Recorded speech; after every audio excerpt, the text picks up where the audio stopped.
Hello everyone, this is your friend Shinobi Nexus 2.0. Welcome back to the channel. Enjoy the fanfic. And let's begin. What if Naruto was trained by Danzo in secret, and his sealed power was finally unleashed? Part 2. Naruto awoke with a groan. Okay, I guess I still can't use all of my jutsu yet. The previous night Naruto had exhausted himself trying one of his more upper tier ninjutsu. Waking up in his own bed, he realized that Tsunade must have been spying on him again. Naruto chuckled. Heh, I wonder if she saw that one. Naruto jumped out of bed and tripped over a black bundle at the foot of his bed. As it groaned, he realized who it was, Shizune-san. What are you doing here? Shizune's hazy eyes opened and widened as she jumped up, surprising the blonde, Tsunade-sama. Where is she? Naruto grabbed Shizune to calm her down. Hold on a second, just wait. You're saying she did this to you? Shizune stopped stirring and rested in his arms, though he felt her breathing was still frantic. Naruto sighed and let her go. Shizune immediately made for the window. We have to find Tsunade-sama. It might be too late to stop her.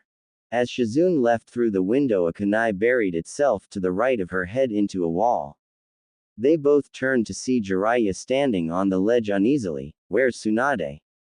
His voice held a threatening tone as he slinked along the wall up to Naruto and Shizune.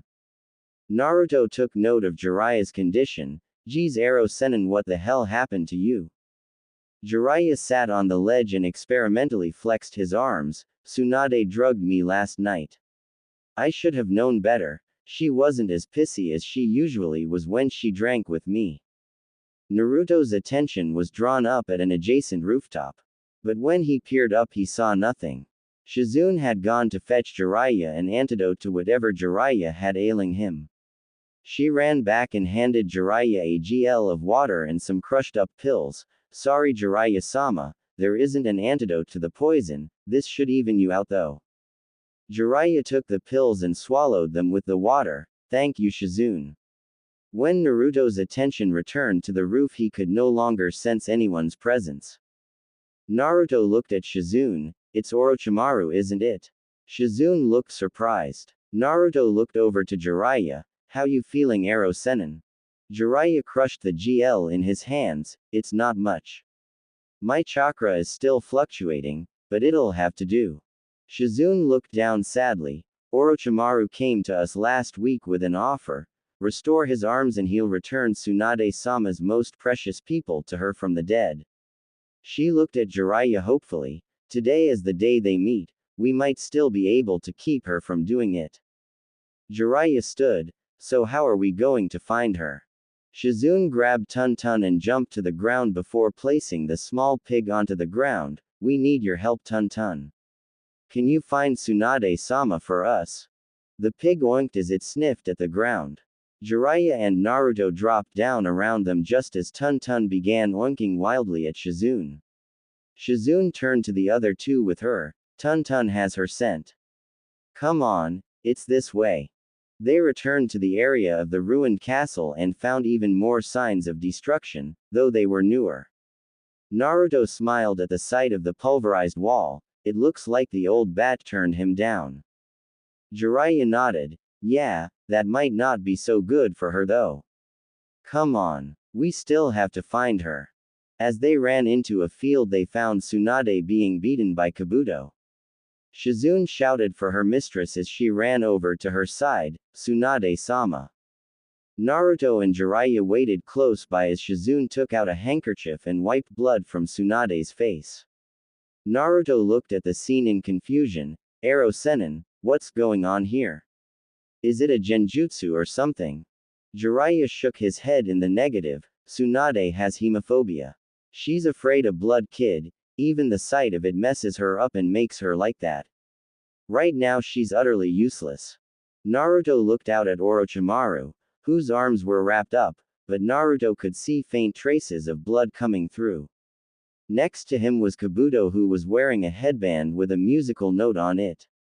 Naruto's eyes narrowed at the sight. Kabuto Yakushi, I can't say it's good to see you again. At least I know my information was right, I just wish I could have gotten here before the invasion, damn seal. Jiraiya looked down at the now fuming blonde. Kami kid, I said I was sorry. Hindsight is 20/20 they always say. Orochimaru chuckled as he saw the arrival of his third teammate, Jiraiya, and Naruto-kun too. What a warm reunion this is. Though I do no wonder what you are doing here. Jiraiya held his arm out in front of Naruto, keeping him from beginning to engage the enemy, protect Tsunade Gaki. Orochimaru is too much for you, and that Kabuto kid is out of your league also, it would take an Anbu. Jiraiya trailed off as he looked down at Naruto, who was giving him a deadpan look, trying to be funny old man. Jiraiya sighed and waved. Fine, Shizune can watch over Tsunade I guess. Go ahead and fight Specs over there, I'll handle Orochimaru. Orochimaru heard this and chuckled, you'll handle me Jiraiya. You were always the weakest of the Sannin, even handicapped you can't beat me. And sending your little blonde against Kabuto here, you must not like him too much. Jiraiya looked back at Shizune, can you keep an eye on Tsunade? Me and the Gaki will handle the snake and his flunky. Shizune nodded and returned to trying to calm Tsunade down. You ready brat? Jiraiya looked over at Naruto, who smiled up at him angrily, this one's for Sarutobi-sensei. Naruto snorted, you can make it for the old man if you want. This one's for the hubby douche sicking those 5 souped up cursed seal holes on me when he chased me out of Odo. That son of a bitch with the bones wasn't a joke, I've still got a gripe with him. Kabuto now. Kabuto pulled the bandages off one of Orochimaru's arms and ran his own blood down the summoning tattoo on it, Kuchio's no Jutsu, summoning jutsu. Kabuto and Orochimaru then stood atop 3 rampaging snakes, heading towards Naruto and Jiraiya. Jiraiya went to summon himself, and in a small puff of smoke Gamakichi was revealed. Oh, hey. Good to see you again. Naruto's sweat dropped. Seriously. I could do better than that. Come on, this is serious. Gaki. Room. Naruto moved back as Jiraiya made a set of hand signs and slammed his hands on the ground. Doden. Yomi Numa, Earth Release. Swamp of the Underworld.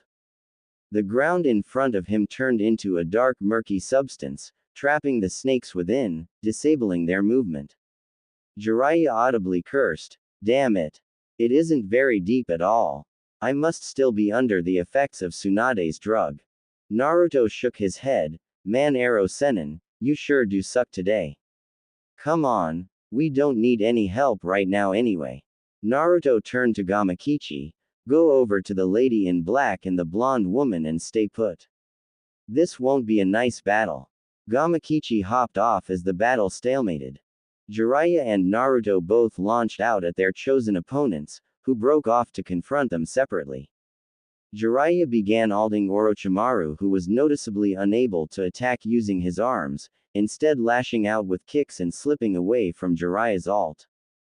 Jiraiya decided to tease his former teammate, man, it must be hard to use jutsu with no arms That must suck for a guy like you, Orochimaru. Orochimaru gave a superior smirk, I don't even need my arms to destroy you Jiraiya. I saw your weak jutsu, you're just as bad as me. Jiraiya barked out a laugh, I guess that's true as well. I guess we're just going to have to wait for our retainers to finish off their little speck of business before we can really get to the main event. Orochimaru laughed slowly, the Kyuubi child Jiraiya. I've seen what he can do. Against Kabuto he has no chance, the boy has absolutely no skill as a shinobi. Jiraiya gave a big grin, and that would be my fault. But don't worry, Rochi, I fixed him up before we even got to this town. I'm letting him fight Kabuto down there because I know he'll win. Consider this his coming out party, so to speak. Orochimaru looked befuddled. I fought him Jiraiya. Even going as hard as he could, Kyuubi's chakra and all, he didn't come close to impressing me. Now the Uchiha, what strength. A true genius. Jiraiya broke down in laughter. I guess the standards for a genius are seriously declining these days. If just being a genin at the regular age makes you a genius, then I don't know what the hell to call Naruto. Orochimaru gave a cruel grin. How about failure? Loser. Cannon fodder. Frontline trash. Take your pick or make a few more of your own. Jiraiya had a placid smile on his face as he just stared at Orochimaru. Ah, that's a good one. Orochimaru contorted his face in confusion. What is? What are you talking about? Jiraiya gave him a hard look. That face of yours just now. I want to remember it for later. Just so I can compare it to the look on your face after you see what the Gaki can really do. Naruto faced off with Kabuto a distance away from where Orochimaru and Jiraiya were currently in conflict. Kabuto crossed his arms, a decided superior smirk on his face. You might want to leave this place before things get messy, you're a little out of your element here. Orochimaru-sama, myself, Jiraiya, Tsunade, even the woman with Tsunade. All of us are high-level shinobi. I myself am on par with Kakashi Hatake. And you're just a cute little genin that's out of his place. Naruto started chuckling, but then chuckling gave way to full-blown laughter. Haha, man, I'm glad I didn't end up broken like everybody else in Nae, because hearing that little, threatening, rundown was too much. You, comparable to Kakashi Hatake, I'll believe it when I feel it. Naruto pointed back in Tsunade's general direction. I already beat Tsunade the other day. I could have killed her if I wanted to, knowing she's got hemophobia would have easier than it was. He pointed in the direction of the trapped snakes. Orochimaru is crippled. It wouldn't be too much of a stretch for me to beat him too, especially if he's underestimating me like you. Kabuto laughed loudly. To be naive genin, believing that you can fight and defeat anyone. Naruto scratched his head. How to get you to understand? Okay, you obviously remember 4 years ago when one of Otogakure's bases got sacked and Orochimaru sent out his elite bodyguards to handle the intrusion. Kabuto nodded. Those fools were punished for allowing the intruder to escape. A spy like that could have been detrimental to our efforts. They haven't failed since. Kabuto's eyes snapped open wide. Wait. Are you really saying? There's no way. You would have had to have been 8 years old. Naruto grinned widely. Ding ding ding ding ding. Got it in one Kabutem. It was me. I'd have gotten away clean too if it wasn't for Ero Sennin's love for dramatic bullshit.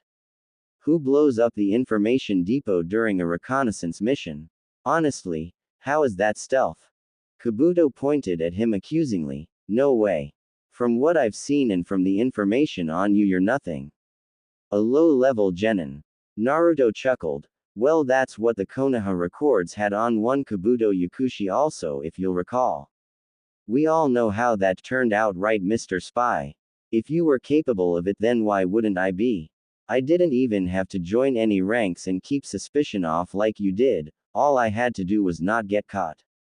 Naruto tapped his finger on his head. I had the plans for your invasion all up here way back then. Every move you had planned out over the long term was all up here. All of your bases, the info that was listed on your cursed seal, the true nature of Orochimaru's immortality jutsu, it's all here.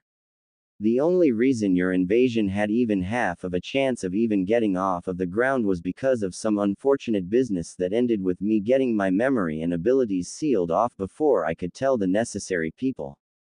Kabuto tilted his glees and scoffed. Well then, Naruto-kun, please show me these skills of yours that allowed you to breach our defenses.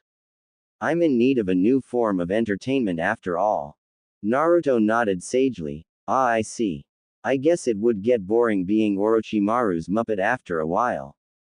Playing hide the trouser snake would get dull even for a flaming fruit like you, Ayum. Kabuto gritted his teeth in anger. Do not slander Orochimaru-sama like that. What could you possibly know about his power? Naruto grinned. Hey, being a pedophilic creep doesn't mean he's weak, and from the way you're defending him it sounds like a lie to me, boy. And don't think I didn't notice how you refrained from defending yourself either. Kabuto rushed in at Naruto, who set himself in a defensive stance. Kabuto's hands glowed blue as he neared closer. Naruto dodged his first attacks and kicked him back to get some distance between them. Chakra scalpels, I see. You're medic ninja. Letting you in close wouldn't be too favorable as long as you're using that. Kabuto chuckled. Try to keep me away then, Naruto-kun. Kabuto rushed back in and engaged Naruto close-up once more. Naruto ducked out of the way of Kabuto's attack, choosing to slip under and around his punches rather than block, lest his muscle tendons and other internal things in his arms be cut.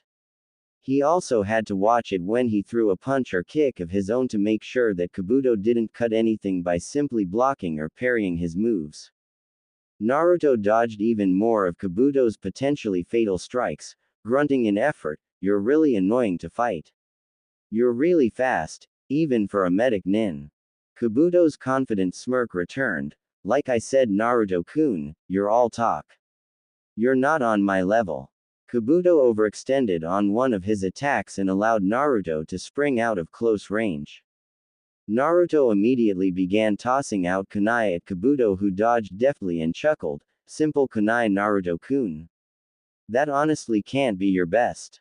Naruto rolled his eyes. "There you go again, with that superiority thing of yours. Why are bad guys such douchebags?" Naruto rolled through a series of hand signs: Raiden, Denkai, lightning release, electric field. Kabuto sat in place as he felt and saw nothing. Naruto simply stood in place, staring at Kabuto with cold blue eyes that seemed to analyze his every movement.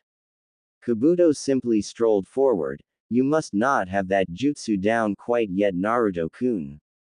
Don't worry, I mean you are still just a genin after all." Naruto's eyes showed no indication that he had even acknowledged Kabuto's words.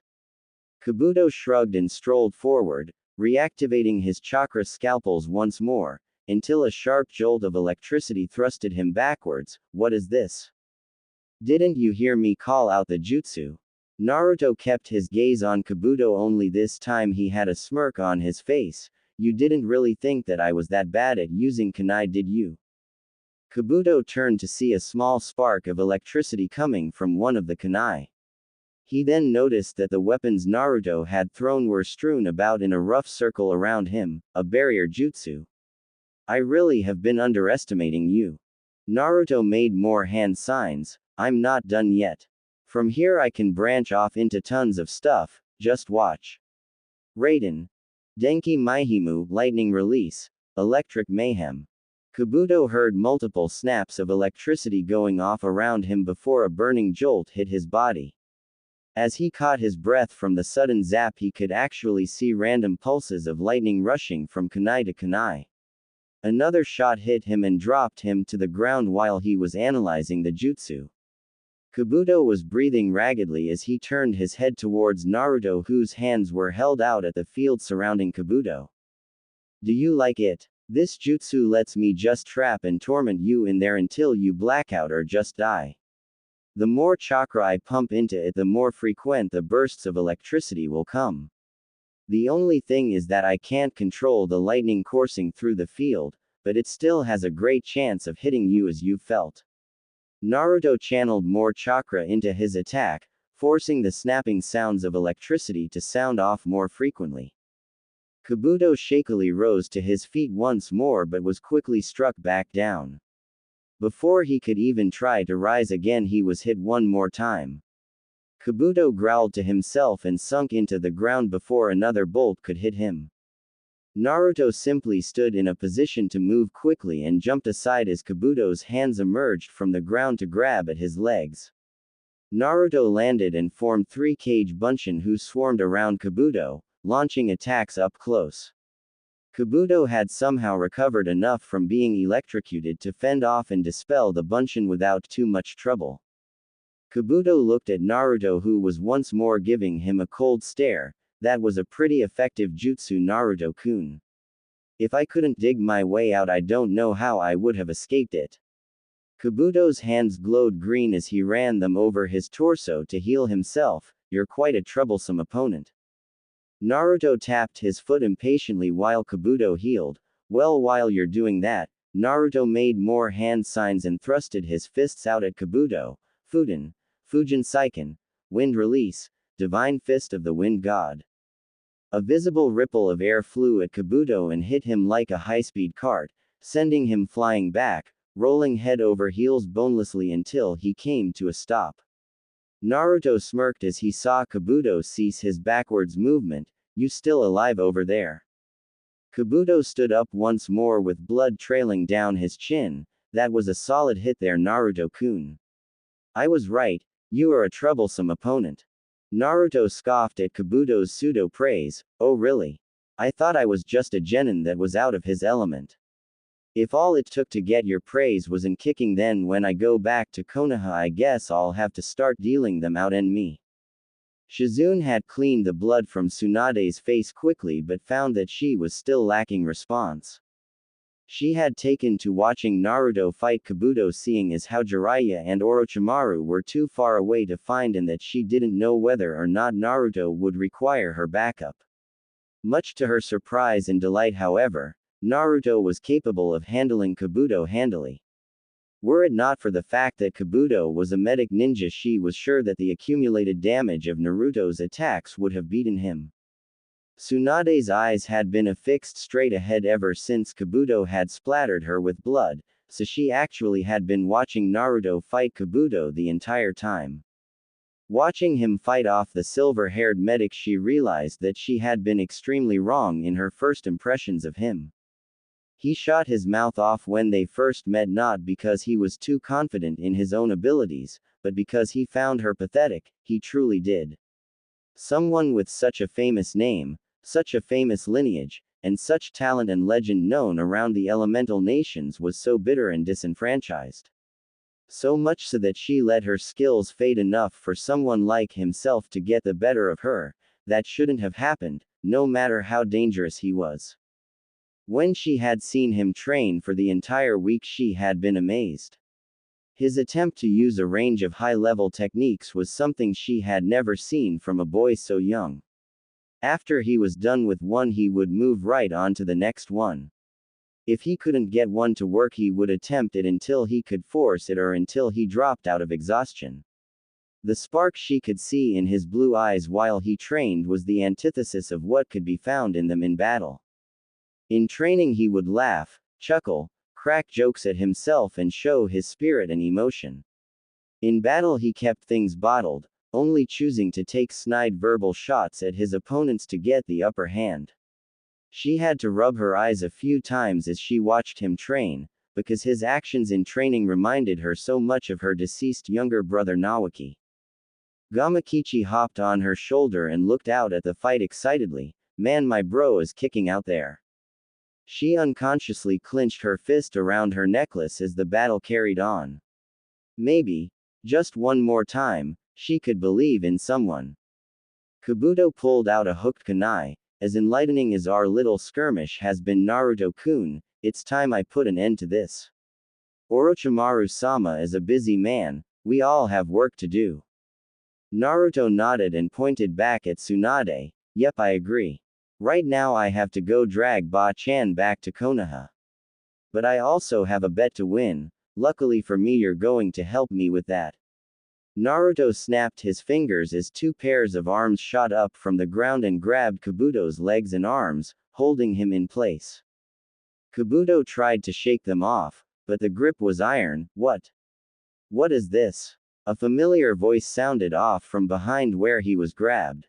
He turned slightly to face the cold eyes of the boy that was also facing off against him across the field. You didn't think you were the only one who could use Doden, Mogaragakure no Jutsu, Earth Release, Hidden Mole Jutsu, did you?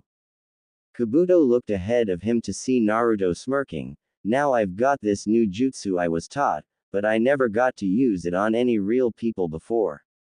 I think you'll make the perfect guinea pig for me, don't you think? With your healing abilities you should be fine, maybe.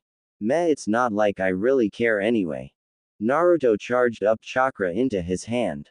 Kabuto's eyes widened and his struggling increased as he realized just what it was as a blue spinning orb took shape in Naruto's grasp. Naruto strode towards him slowly, The stride turned into a jog and the jog into a sprint as he rushed at Kabuto.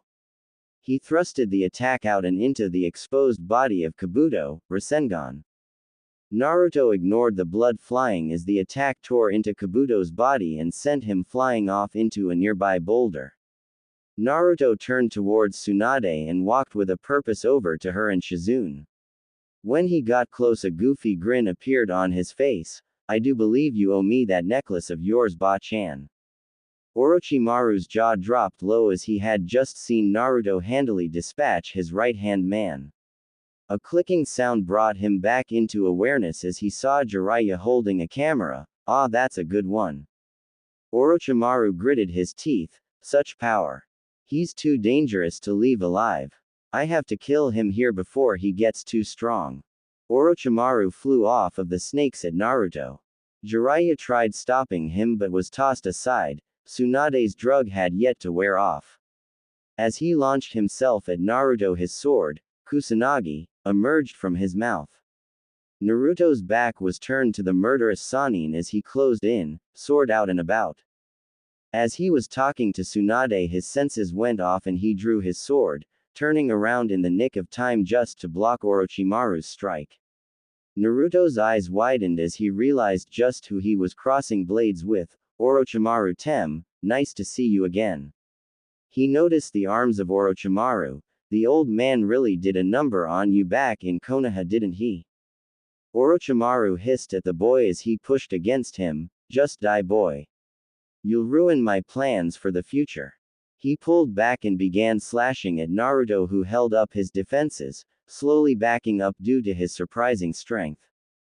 Naruto tried to strike back, but Orochimaru showed traits reminiscent of his summons as he dodged Naruto's attacks.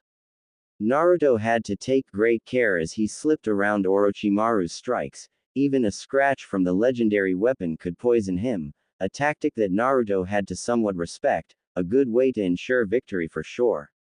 And Orochimaru knew how to use it, even from his mouth. As the clang of steel on steel went on, Orochimaru landed a kick to his body, sending him flying back next to Tsunade. Naruto gave her a roaring grin. Don't worry, Ba-chan. I'll get rid of this guy and then I'll be dragging you back to Konoha, just sit tight. Tsunade gasped at the sight of the blonde's grinning face. He looks just like Naoki. She took notice of Orochimaru hovering over him. Orochimaru thrusted downwards with his sword. Naruto barely blocked the point of the sword with the flat of his own. Naruto struggled against Orochimaru as the murderous intent in Orochimaru's eyes blazed. Suddenly a fist was implanted into Orochimaru's face, sending him flying a few feet back. Naruto blinked as he was pulled to his feet by the woman who was just on the ground watching him. Ba-chan. Tsunade was staring out intently at Orochimaru. Are you okay, brat? Naruto nodded dumbly. Yeah, Ba-chan, I'm just fine. She smirked at him in response. Good, because I owe you a serious beatdown for all of this. Ba-chan, crap you're spouting. Realization then covered her face. Oh yeah. She took off her necklace and placed it on Naruto. You win, kid. You've beaten me fair and square and I'm an honest woman. Orochimaru stood up and cracked his jaw back into place as he glared out at Tsunade. Tsunade, what do you think you're doing? Why would you put your life at risk just to east a brat like that?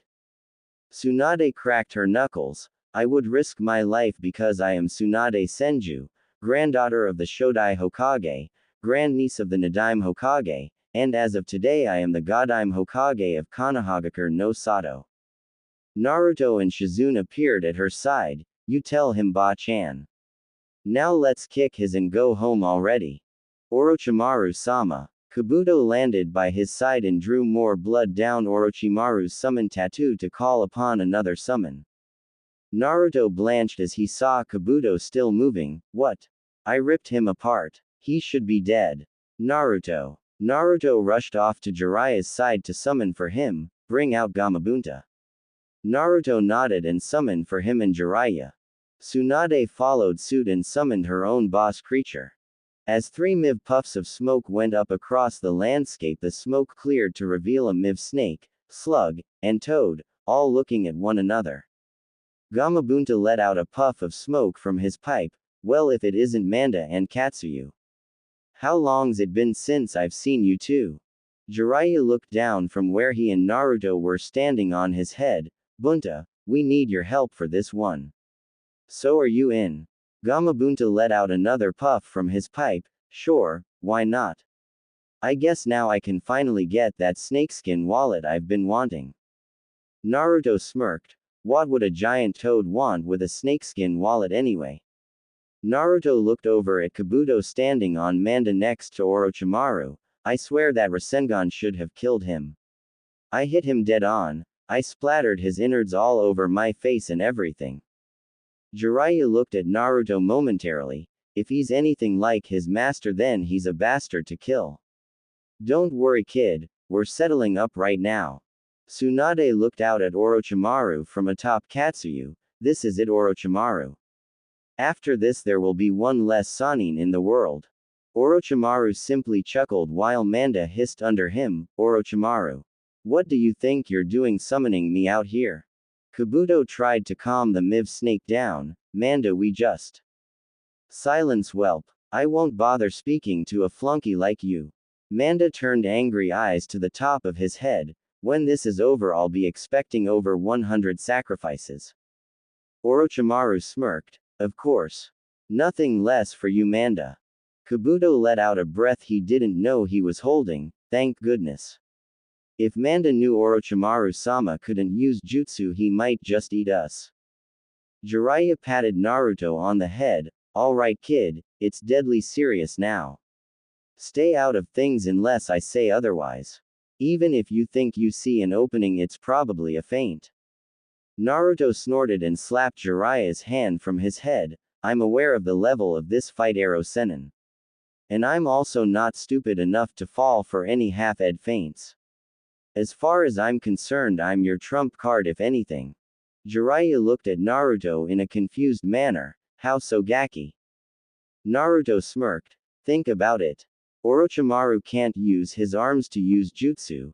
Kabuto and Shizune don't really have any long-range jutsu. You and I are the only ones that can fire stuff from a distance, and I can make an ungodly amount of Kage Bunshin, making tons of cannon fodder potential attackers.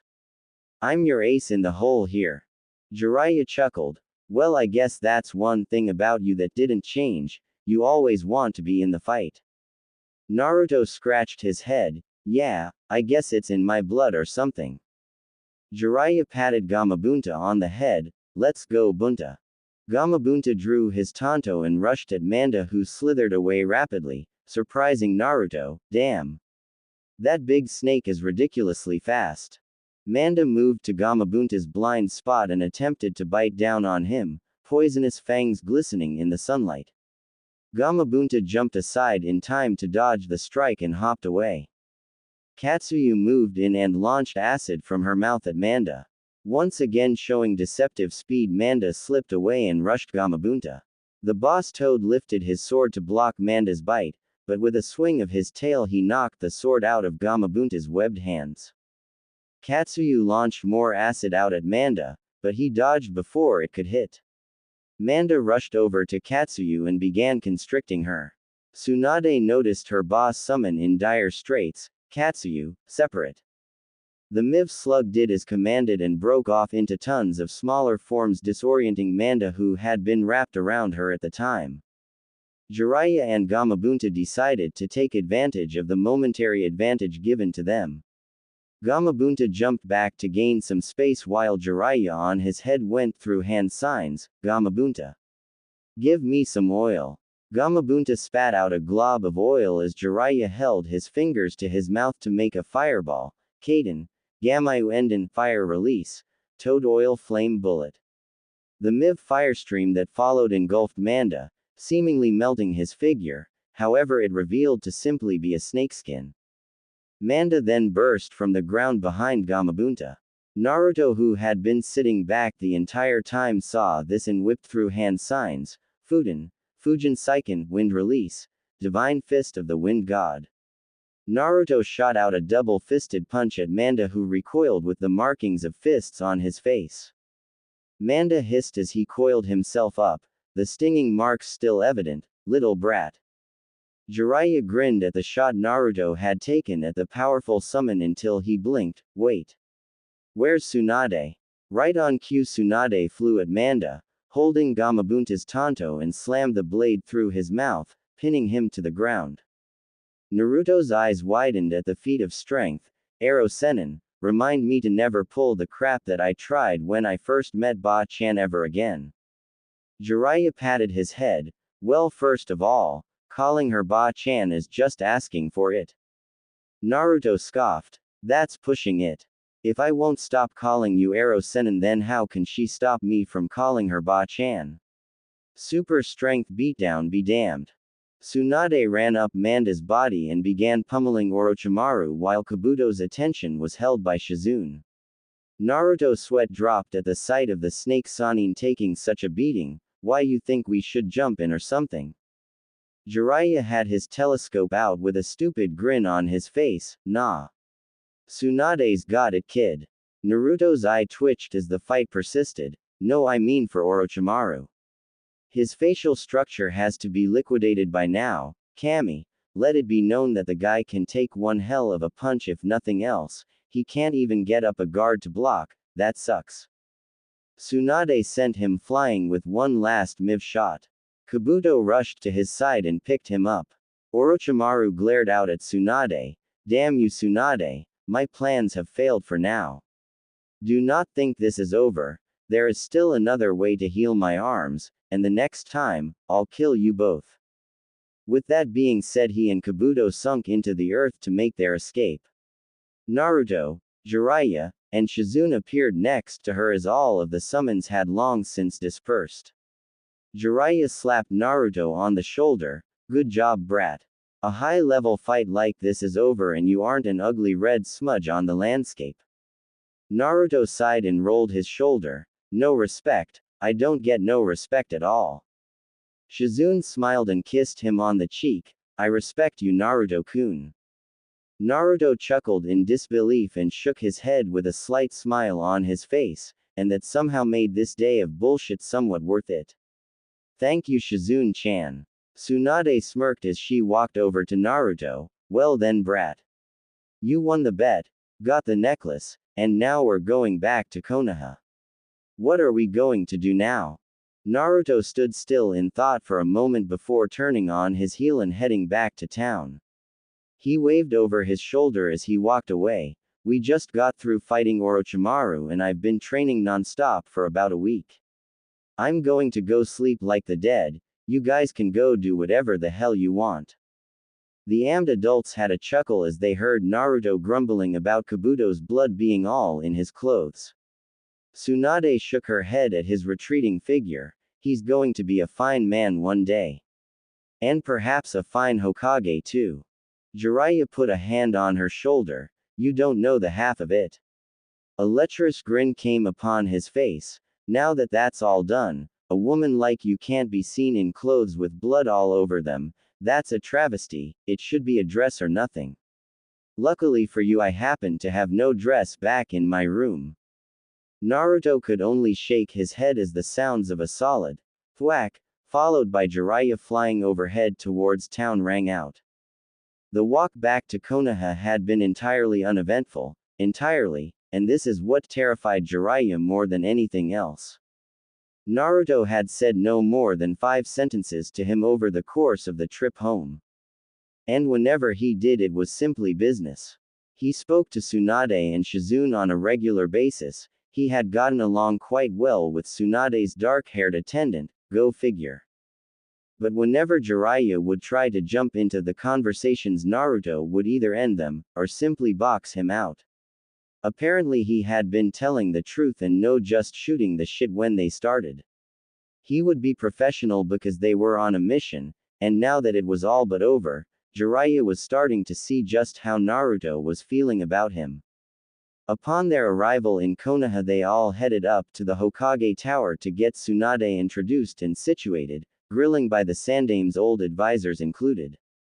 Konohamaru didn't really take kindly to someone replacing his grandfather's position, so he holed himself up inside the office, barring entry with traps and blocking the door. Somehow he ended up keeping people out all day long. Upon being informed by Konohamaru's friends, Udon and Moegi, Naruto just walked up. Sparta kicked the heavy oaken door off of the hinges, sending all of the stuff behind it flying, walked through the office using the door to block all of Konohamaru's traps, and dragged the kid out by his collar. He chose to do this himself because he knew Tsunade would have done roughly the same thing if she really wanted to get into the office, and she might not have been so nice about it. Naruto took Konohamaru to the top of the Hokage Tower and sat him down to talk. So, what the hell is wrong with you, kid? Naruto got a tick mark on his head when Konohamaru clammed up and pulled his knees to his chest. Okay, you can either tell me and we can talk this out, or I'll just do like my trainer did for me when I was a kid and beat the crap out of you until you forget why you're all mopey in the first place. Konohamaru paled when a mild amount of killing intent began leaking out of Naruto. What happened to you, boss? You've been different since the Chunin exams. Naruto sighed. It's a long story, and because I know what's wrong with you, it might make you even more pissed off than you already are, for one reason or another. Now don't change the subject. What's your malfunction today? Konohamaru snapped at him. I thought you already knew. Naruto answered back snippily. I do, I just want to hear it from you. Facing up to your own problems is the first step towards moving past them. Konohamaru looked up with tears in his eyes. What if I don't want to move past them? I don't want to move past my grandfather, boss. Naruto stayed silent and let Konohamaru speak. Everyone is moving on, going forward with everything.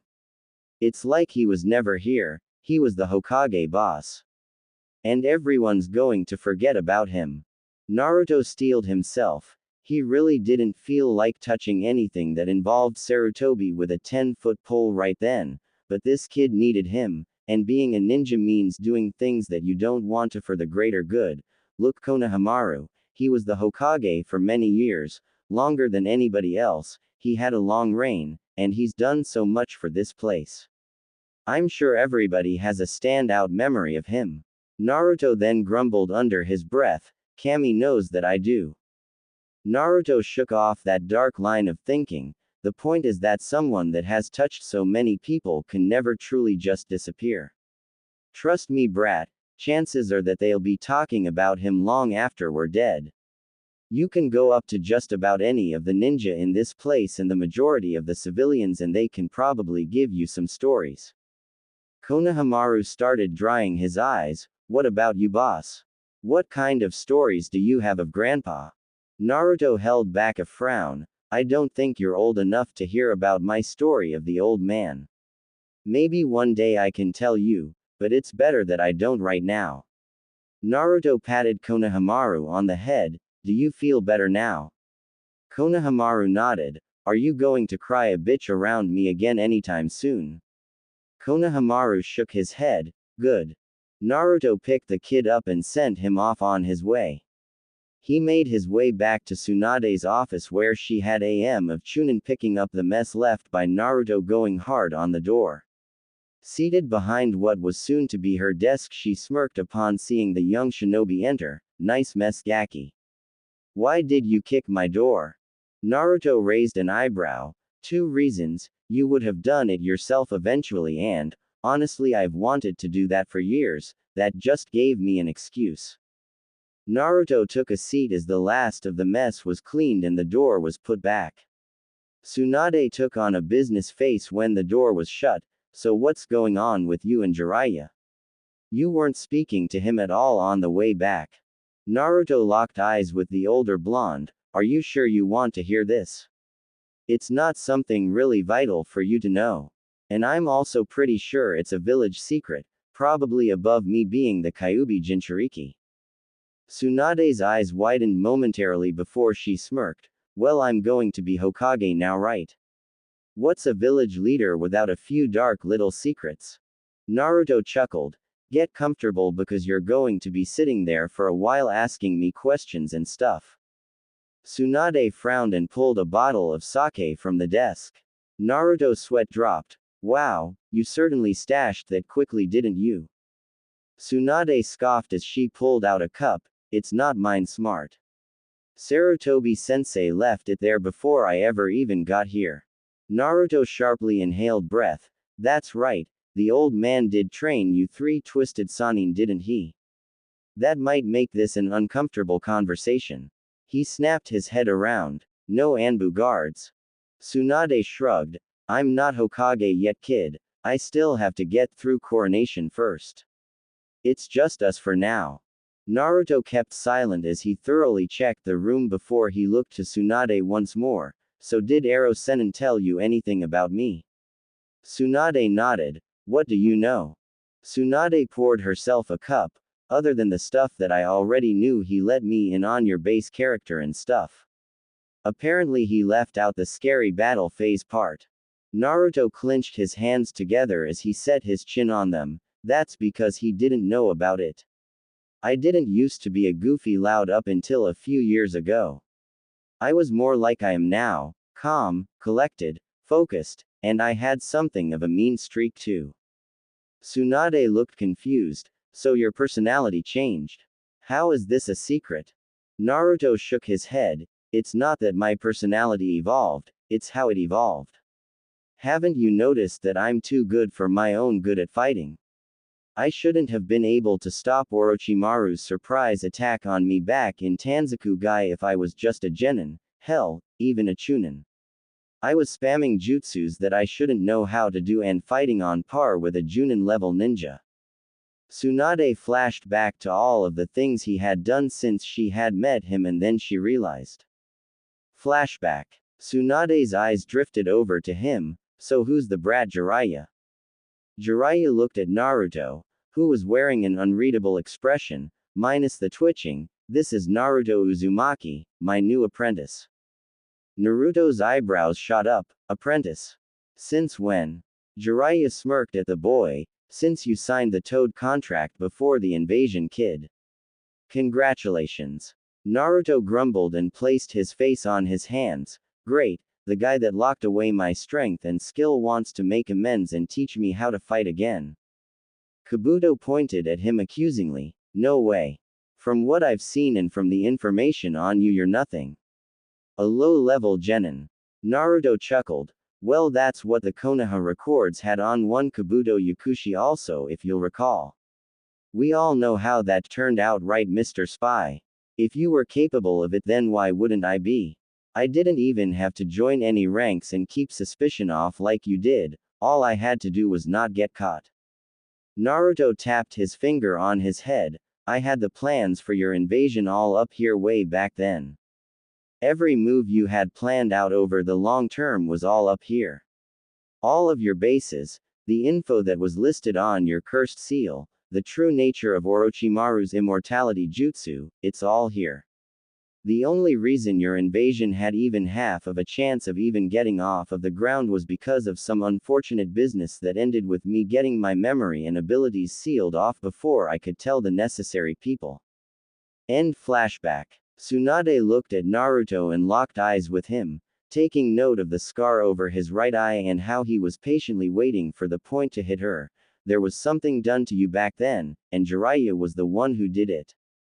Naruto smiled faintly. You're half right, Ero Sennin was the one who sealed me, but it was ordered by another. Sarutobi Gigi really screwed me over back then. Tsunade's jaw was hanging. Sarutobi-sensei. Why? What happened to force him to seal you off? Naruto's eyes blazed over angrily. Nothing happened to force him to seal me. I was injured during a covert mission. Ero Sennin said he found me and brought me to the old man where they found out it was me. Apparently they thought I was some kind of threat, too strong for my age to be left alone. They didn't even wait for me to regain consciousness before they took me and locked away my strength and speed, my skills, my jutsu, my knowledge, everything. Tsunade was enthralled with the story. So what happened then? Why did the seal break? Did one of them take it off? Naruto shook his head. I had my mind regressed back to the time when I was 4 years old. For all intents and purposes, I had to learn things like how to read all over again. I was mentally behind everybody else in the academy and everything. I broke the seal during the invasion, and since then it's been a matter of picking up the pieces and relearning everything. Those 3 jutsu that I used against Kabuto, I have tons of those were just the ones that I had the time to relearn, not even master. Tsunade still had a question: why did Sarutobi-sensei do it? Why did he think you were dangerous? Naruto leaned back in his chair. I can't tell you that. It would be a matter of total betrayal. It's not like it's that good of a secret, but let Ero Sennin be the one to tell you. I'm technically not even supposed to exist if you catch my drift. Tsunade nodded. One more thing. Where do you think you rank in the overall roster of my active shinobi? Naruto shrugged. How should I know? It's not like I've fought any of them to find out or anything. Naruto pointed out at her suddenly, but being a genin though. You know damn well I'm better than that, anything other than that will do right now. Tsunade smiled at him, noted. Now get out of my office, you're the only real ninja from this village that I've actually gotten to meet yet. She put away the sake and shooed him off. When he was out of sight she called out loudly, Shizune, call a meeting for me for all ninja the rank of Chunin and over after the coronation we have so business to sort out. Naruto sat on his bed back in his apartment. He had decided to stop looking for Danzo. If Danzo wanted to see him he could easily find him, it's not like it was hard anymore. He didn't need anyone to sort the whole mess out anymore, meaning that honestly there was no reason to look for Danzo. His original goal was to be a ninja for Konoha. Sarutobi had proverbially blocked one path with a boulder, but instead of complaining that the way had been blocked, Naruto had followed the path the boulder had taken to find a completely new destination, to find his own way towards becoming one. Danzo had never made it a secret that he thought of Naruto as a tool, an expendable soldier.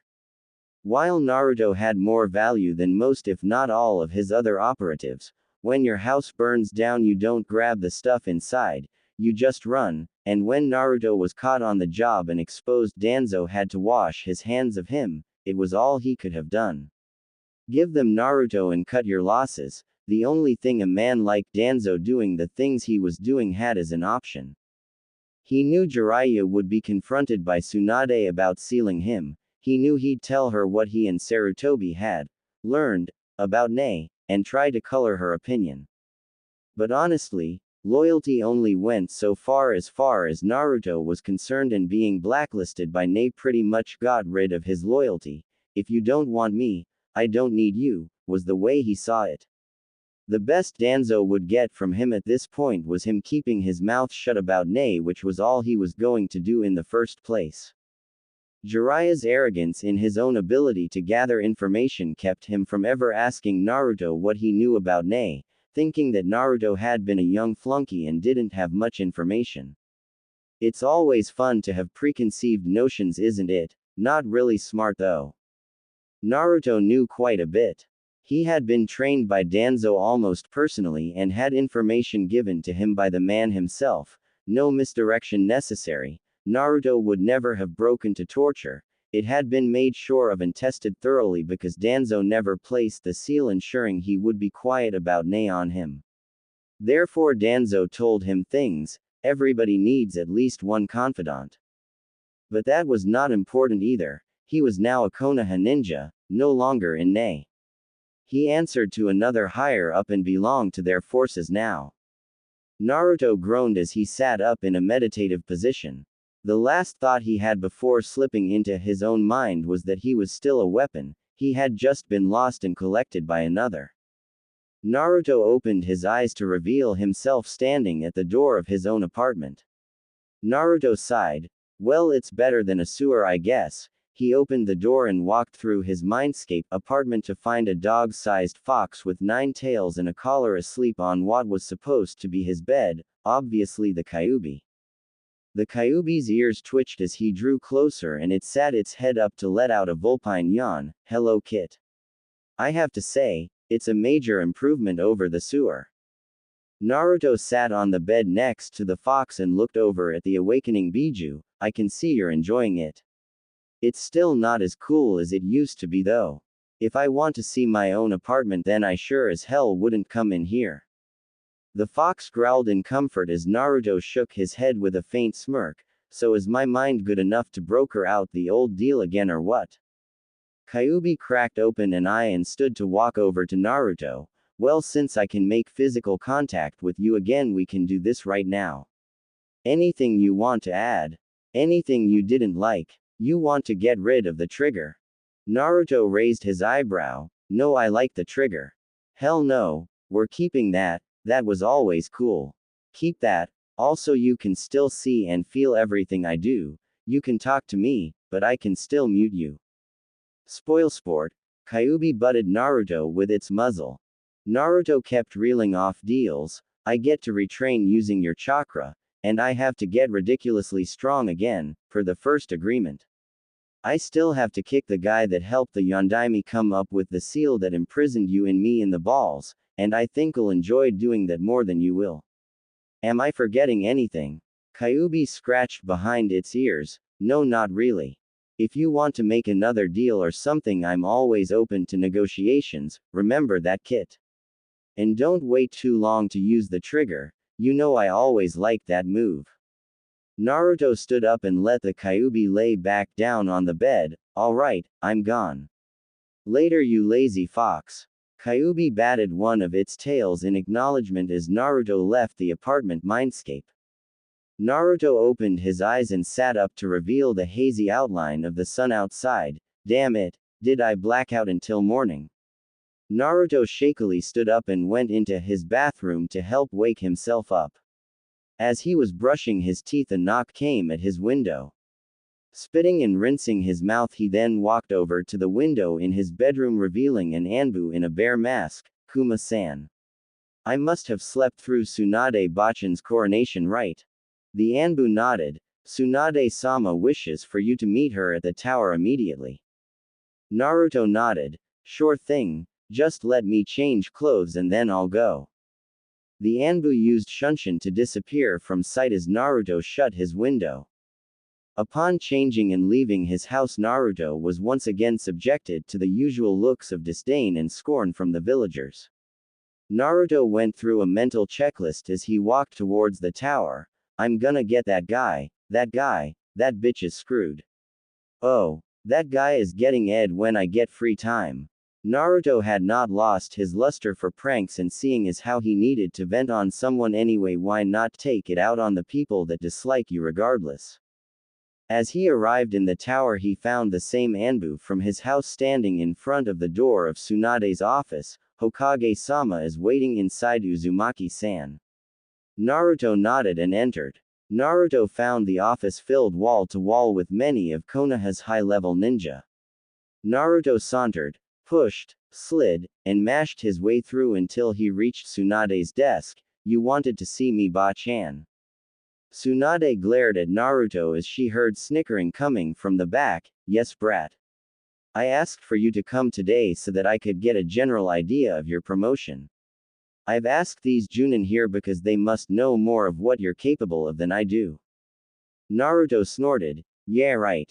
Tsunade opened the floor for the others to voice their opinion on Naruto.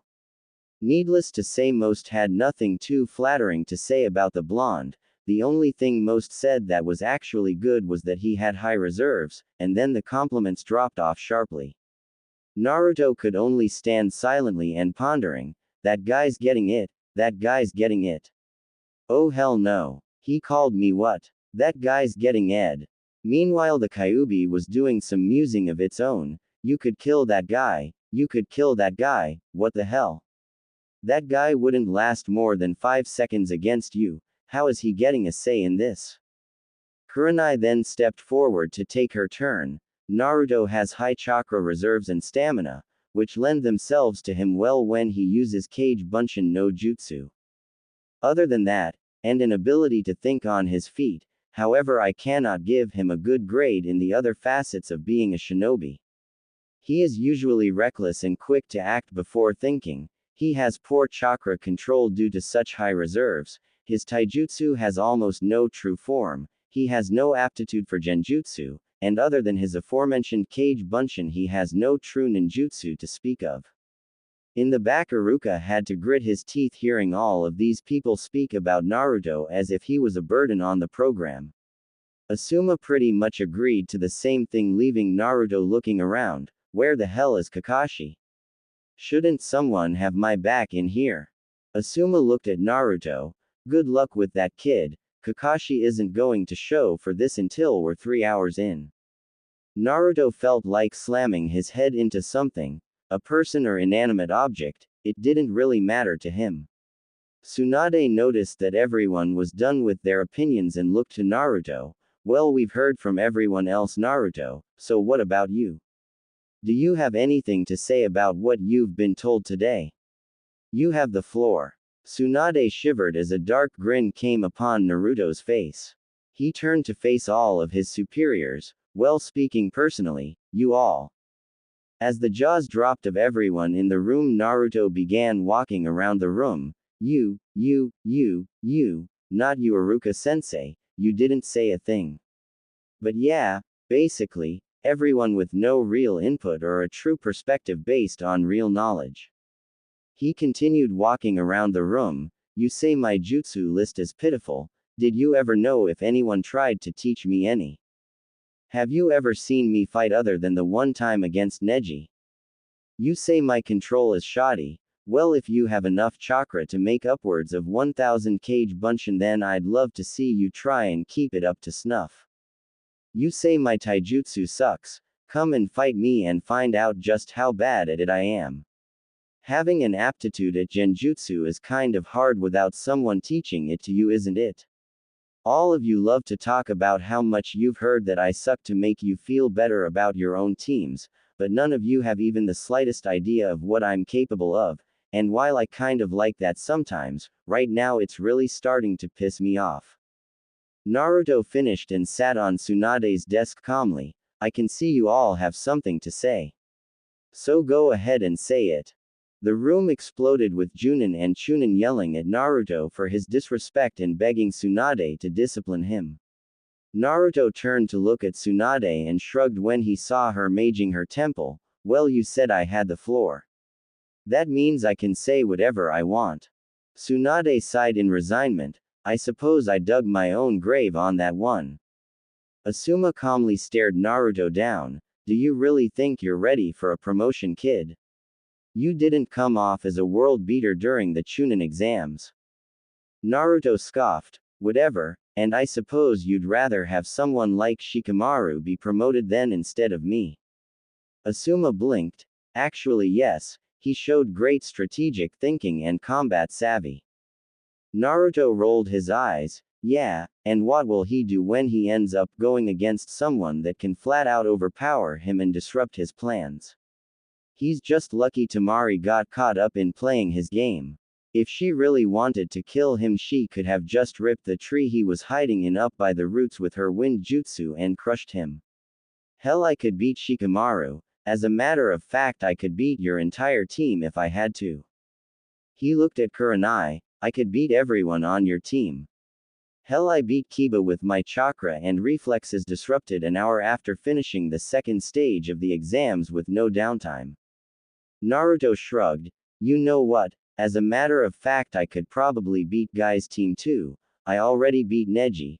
Rock Lee's hurt and if he ever recovers will need rehab before he could step to me. And Tenten, I'll beat her the way Tamari did if she hasn't learned anything new.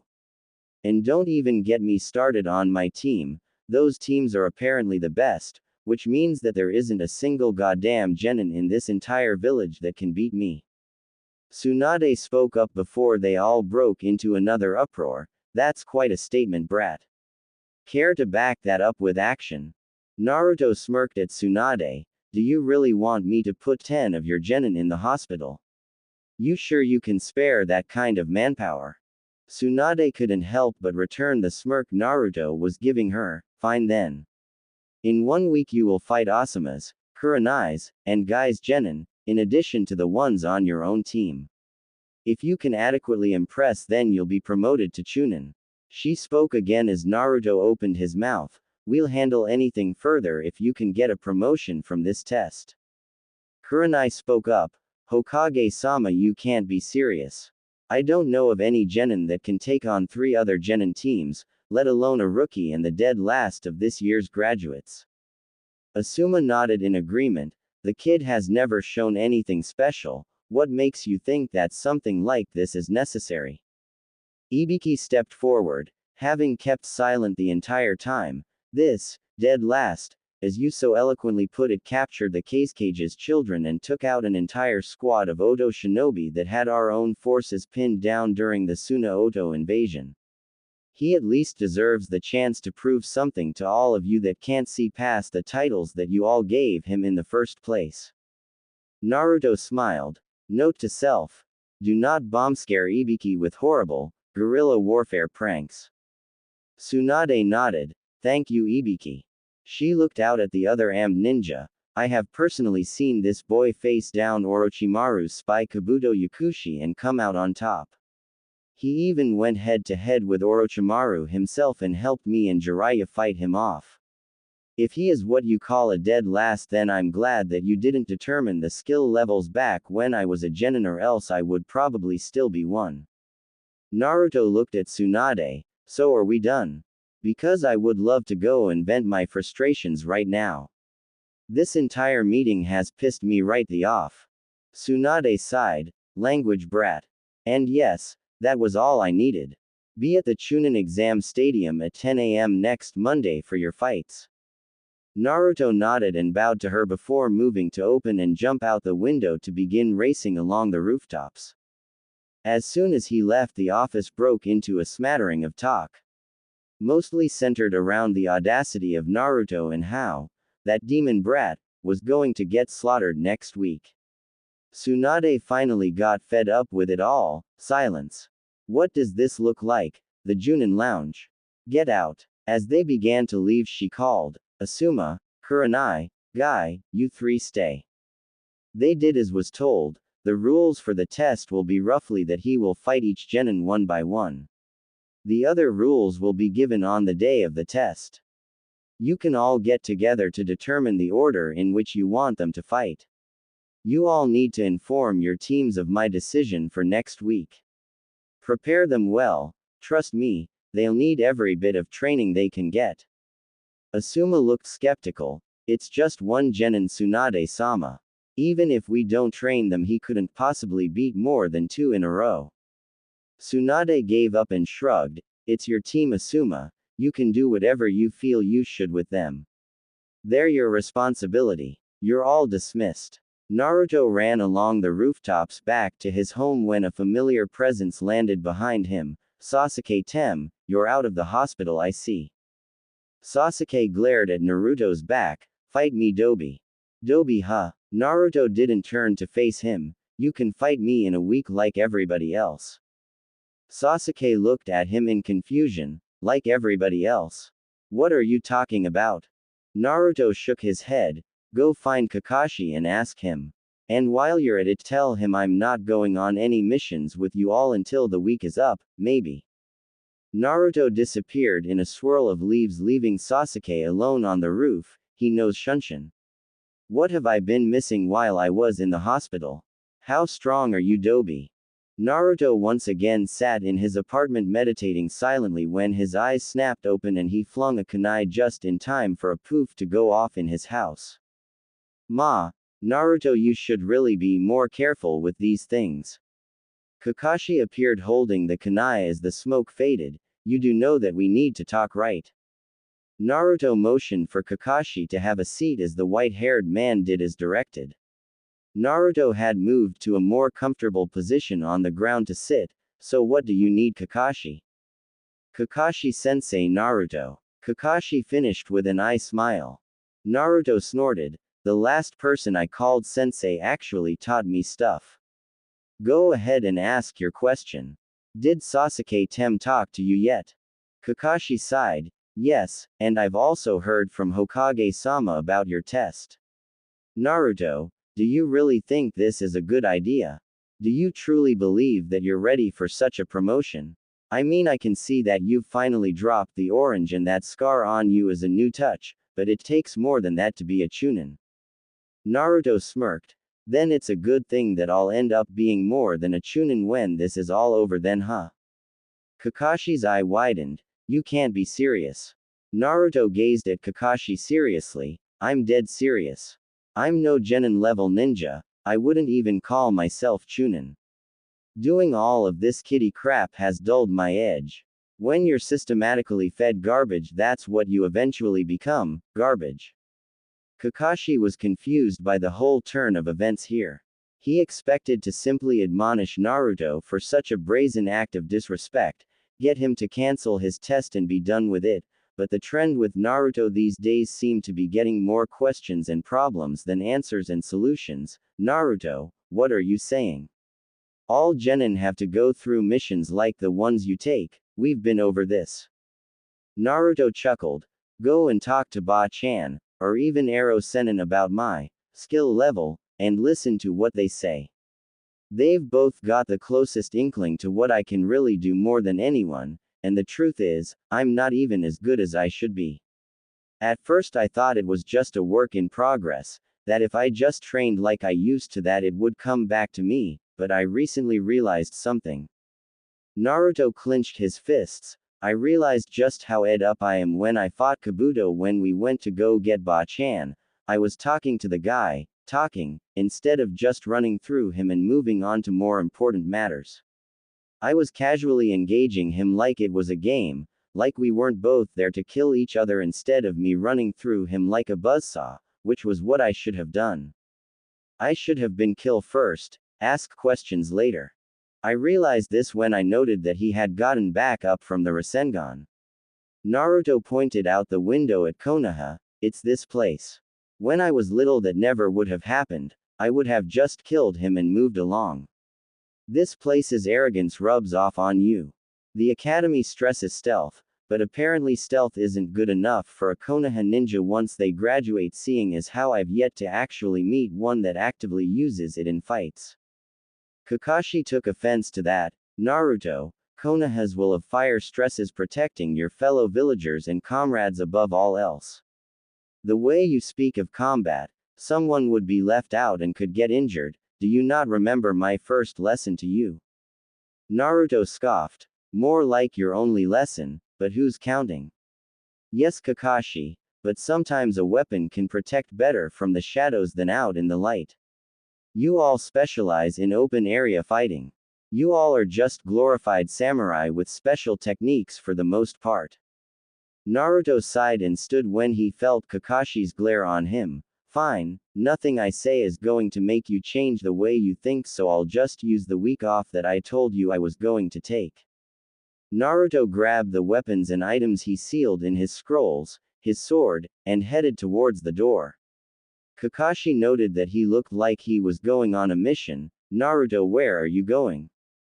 Naruto looked back at him, a smile faintly playing on his lips. I'm going to get something very important to me back. Don't even bother to try and look for me either. If you want to talk to me, leave a message here or wait until I get back in on Monday to try to speak to me. Naruto stopped at the door before shutting it. You can try to find me, but you'll just be wasting your time, because if you can actually find me, then this week was a waste. Naruto shut his door, leaving one confused scarecrow inside. 1 week later, every single solitary soul in Konohagakure no Sato was on edge and watching around every corner for their own safety. It seemed like the prankster of hell had returned with a fiery vengeance, only no one could prove it was him this time. The pranks over the course of 5 days were reminiscent of the days of yore, but only cranked up substantially for a select few others. Day 1. It was quiet. Nothing really happened to anyone on this day with the exception of one lone pervert at the hot springs, who was stripped, tied up, and had pervert spray painted on him before being thrown inside of the woman's baths. Oddly enough, he was already crying about his testicles before the women even laid a finger on him in retribution. Day 2. Day 2 was noted by a coded message sent out to the Hokage stating intent to pester and disorient the village into oblivion. It stated that she was not a victim, and to handle this like she would anything else, so she simply pulled out a bottle of sake and went about her day.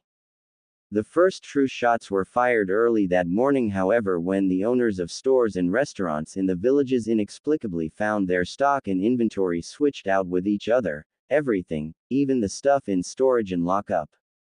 Restaurants found food switched with clothing, leather, and other goods needed to make clothes. Shinobi outfitters found their weaponry and armor replaced with flowers or canned goods. The entire day for them was spent figuring out who had what from whose store. Needless to say, the Merchants Guild had more work to do on this day than any other. The walls of the hot springs separating the men's and women's sides were blown down randomly during the day, much to one side's delight and the other's chagrin. The academy had their targets' bullseyes packed to the brim with amounts of kunai and shuriken stuck to them.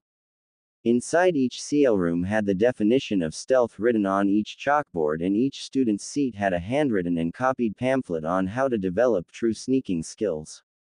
No teacher at the school's desk was free of nasty trappage, ranging from silly string, to stink bombs, to paint and glitter mini cannons, with the exception of one Iruka Yumino who had a sealed, steaming bowl of ramen within his, chopsticks helpfully included. Day 3. At 5 p.m. in the evening, the Junin lounge had been riddled with pranks. At the lounge, the common area refrigerator was filled with urine samples swiped from the hospital, replacing all of the things that had been stored within. Starch was injected into the couch cushions, making them hard, lumpy and uncomfortable. A space heater had been hidden in all four corners of the room, eventually making the room stiflingly hot, and unfortunately for all who were within at the time, the tops of the ceiling fan blades had been coated in itching powder. Day 4. Apparently the prankster had a wild hair up his on this day because he was getting ballsy enough to make attempts on the clans of the village. The Inazuka clan kennels were a miserable place to be, as the prankster had swiped a vial of pheromones from the vet's office and let it go within the kennels of the Ninken. The poor genin squads that were hired that day to walk the dogs were subjected to a sight better left to a twisted nature documentary of some sort. Entire teams were mentally scarred from the scenes. The Aburame clan was heckled repeatedly for hours by their Kikaichu repeatedly reacting to a delicious source of chakra being flared on their grounds in different areas randomly and blatantly. When they arrived on the scene to check it out, they couldn't even find the faintest of signatures. The final MIV flare-up, however, scared the shit out of them, being something reminiscent of the night the Kyubi attacked 12 years ago. The Nara clan's deer had all been removed from their grounds and spread out all over Konoha. Now, while the deer were just as easygoing as the clansmen and wouldn't move too far from where they were placed, it was still damn troublesome for the ones sent out to retrieve them. The Hyuga clan grounds ended up having flash bomb traps set up over random areas of traffic. Doorways, hallways, the waiting room outside of the clan head's office, all of them and more. Every Hyuga ended up being flashed at least once during the day. Those that thought that activating their Byakugan while roaming the halls to find the bombs before they went off would be a good idea not only failed miserably, they ended up getting it worse that way. The most unnecessary and shining example of overkill that could be provided took place at the Uchiha clan main building where one Sasuke Uchiha resided. From the second his foot hit the floor that day, he instantly tripped a wire that activated of smoke bombs that filled the house room by room.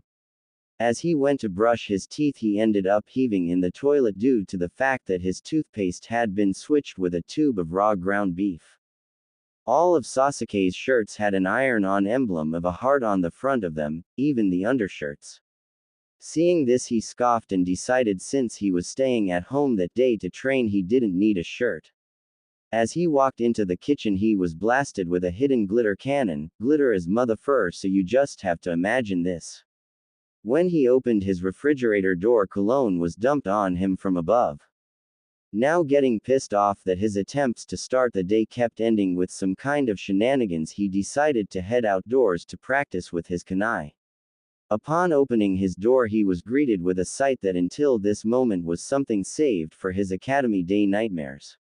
Standing out in front of his house was a sea of fangirls, and much to his horror a few fanboys gathered from around the village. The day before this occurrence, flyers were put up all over Konoha advertising Sasuke Uchiha hosting a mystery contest of sorts at his home, with the prize, of course, being one day with him alone to do whatever. Now the sight of Sasuke Uchiha stumbling out of his house, smoke billowing behind him, without a shirt, glinting in the sunlight like some sort of new age vampire, coupled with the overwhelming smell of the cologne drenching his frame was, simply put, overkill for the young women there for their Uchiha-sama. Now Sasuke, not being slow on the uptake by any stretch of the imagination, had his Bishonen senses tingling the second he opened the door. And with good reason he took the staring, hungry looks of the females in attendance as his cue to get the hell out of there, taking off in a dead sprint towards town to find a place to hide and lose the raving fangirls. And this is where the cologne came in, because he could run, but smelling like an entire bottle of cheap body spray, he damn sure couldn't hide. And so Konoha was subjected to the sight of Rookie of the Year, the last loyal Uchiha, Sasuke Uchiha, running around town frantically ducking and dodging attempts from other girls to make him theirs and win his love. Day 5. At the limits of their own sanity, nothing really happened on this day, it didn't have to. By now the citizens of the village were so frazzled by their week in hell that they ended up screwing with themselves. Prices in the general stores were dropped to all-time lows in a collaborative effort to lure out the prankster in question who they figured had to restock. They were wrong, and simply ended up getting mobbed all at once by artisans ordering raw materials in bulk after having everything ruined by the prankster, young kids rolling through with pockets full of cash and a sweet tooth, and pretty much everybody in Konoha that liked to take advantage of a good deal. They lost more money than they really made, the prices were so low. The ninjas sent to patrol and watch out for suspicious activities were at the end of their rope, so much so that in addition to turning on each other and hatching crackpot theories about whodunit, they had taken to harrying the general public. The bags under their eyes showing that they hadn't gotten any good sleep over this in days. By the end of the Reign of Terror, the only people not touched by the spree of pranking in some way were Tsunade herself, Shizune, Konohamaru and his 3 friends, the ninja outfitting shop owned by Tenten's family, Tuki and Ayame Ichiraku, and Aruka Yumino. The final prank was harmless compared to the rest of the week's activities. It consisted of every face on the Hokage monument with wide eyes painted on looking out towards the Chunin exam stadium with stupid grins on their faces, with sundry sweets and refreshments being painted around their faces. Over their heads hung a MIV banner stating simply, 10 a.m. Chunin Exam Stadium. The people that wandered into the Chunin Exam Stadium for the test they were informed was going to happen were surprised to see one Naruto Uzumaki, already sitting down in the center of the arena, decked out in a dark red muscle shirt and pants, Hite 8 as a belt, seemingly in a meditative state. As more and more people filed in, a smattering of comments regarding why the demon brat was here and what the test was exactly. Naruto was seated under the tree in the arena currently resting. The 5 days of pranks prior to this were him actually training himself. He had been neglecting the basics of his ninja arts in exchange for power and jutsu, something he blamed on his other side. After fighting Kabuto and remembering how he used to be, he remembered the words told to him in his formative years, the ninja with stealth and surprise on his side should be able to win without ever using a single jutsu. He had spent the days progressively stepping up the difficulty of his pranks, and much to his delight he had never been caught once, even when deliberately provoking a response that alerted others of his direct location, except for the pranks on Sasuke. No test was intended, that was purely for him, it was just sheer fun. Around 9 o'clock the familiar bear-masked Anbu of Tsunade's arrived next to him. Naruto stood up to properly greet the man. Hello Kuma-san. Ba-chan send you to get me again? The Anbu nodded. Yes, Hokage-sama would like to know if you would like her to tell you the rules of engagement prior to the beginning of your test. Naruto shook his head. No, she'll just end up explaining it to everyone after they all arrive anyway. There's no need to make her do it twice, so I'll just wait. Kuma nodded and shunshined out of Naruto's space, leaving him to continue meditating until he would inevitably end up being interrupted again. The next interruption occurred at around 9:30 when Kurenai led her team into the arena. Naruto's focus was broken by Kiba loudly bragging, "Oh man, we're all fighting Naruto.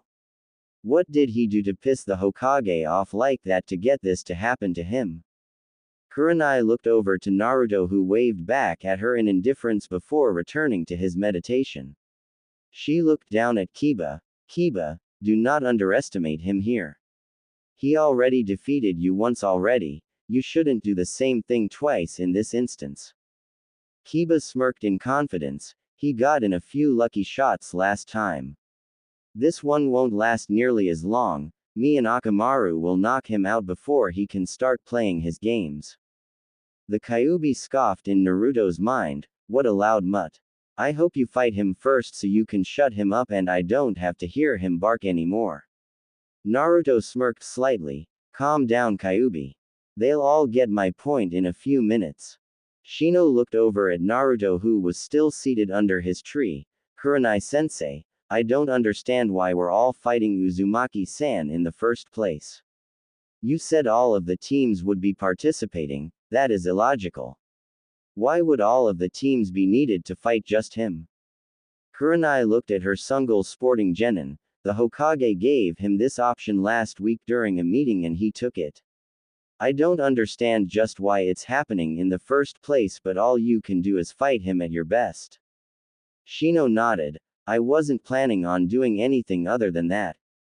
Kurenai looked at Hinata, who was trying her best to look anywhere but at the blonde sitting under the tree. "Hinata, you will probably have to fight him too.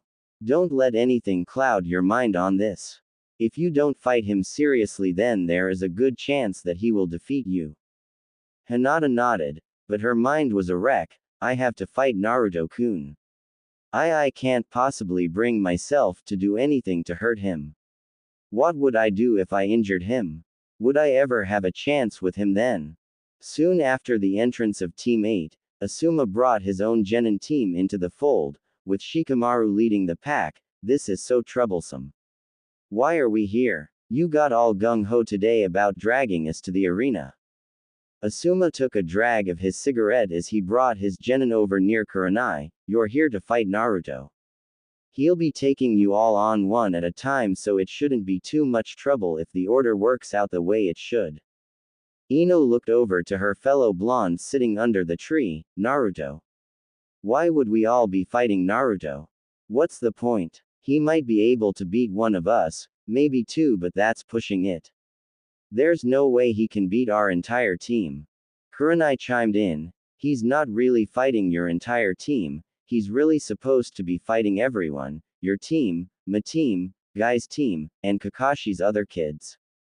Seeing the stunned looks on the faces of Team 10, she glared at Asuma. "You didn't tell them this was happening?"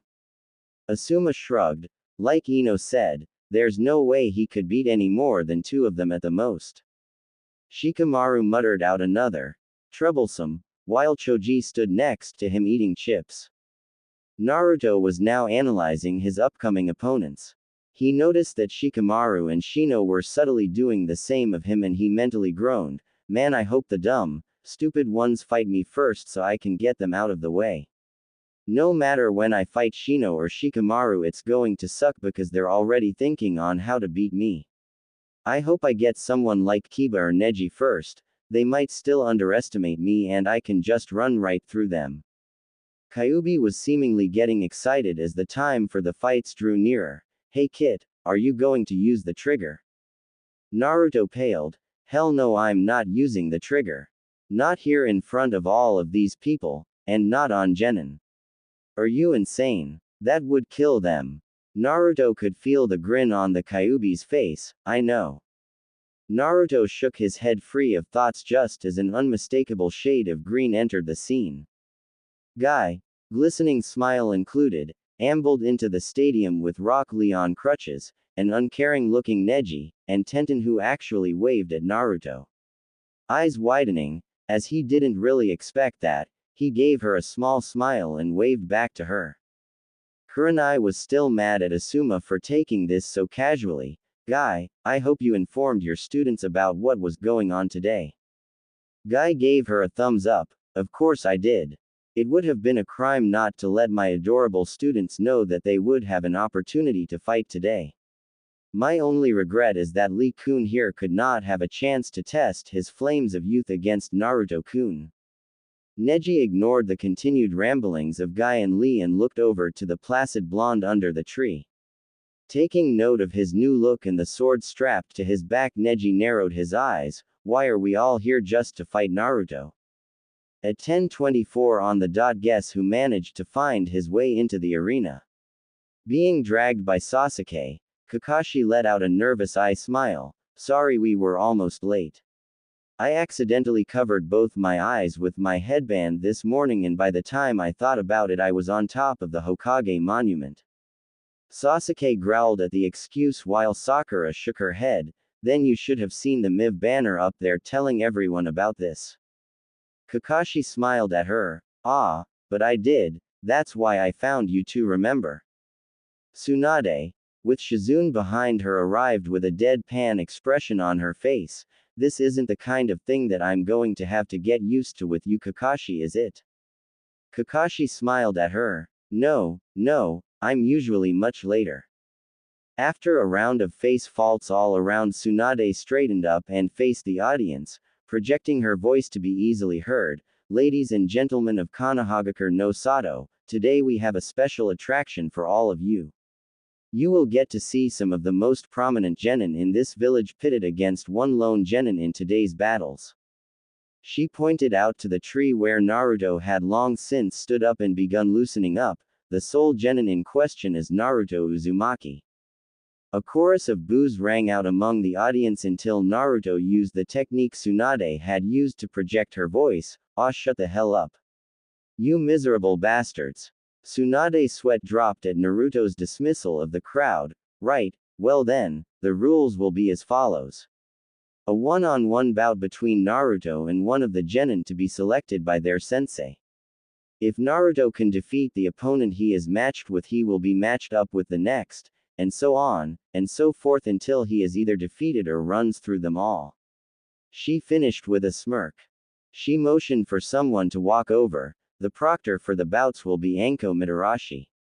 Anko came from the back smirking at the genin whose fights she would be refereeing. She turned to look out at Naruto, who was still stretching. Alright Gaki, you've talked a big game and Ibiki seems convinced, let's see what you've got. Tsunade turned to the Junin who were conferencing amongst themselves. So have you decided who is first?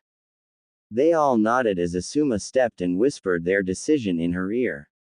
Tsunade nodded and re-projected her voice. The first bout will be Naruto Uzumaki vs.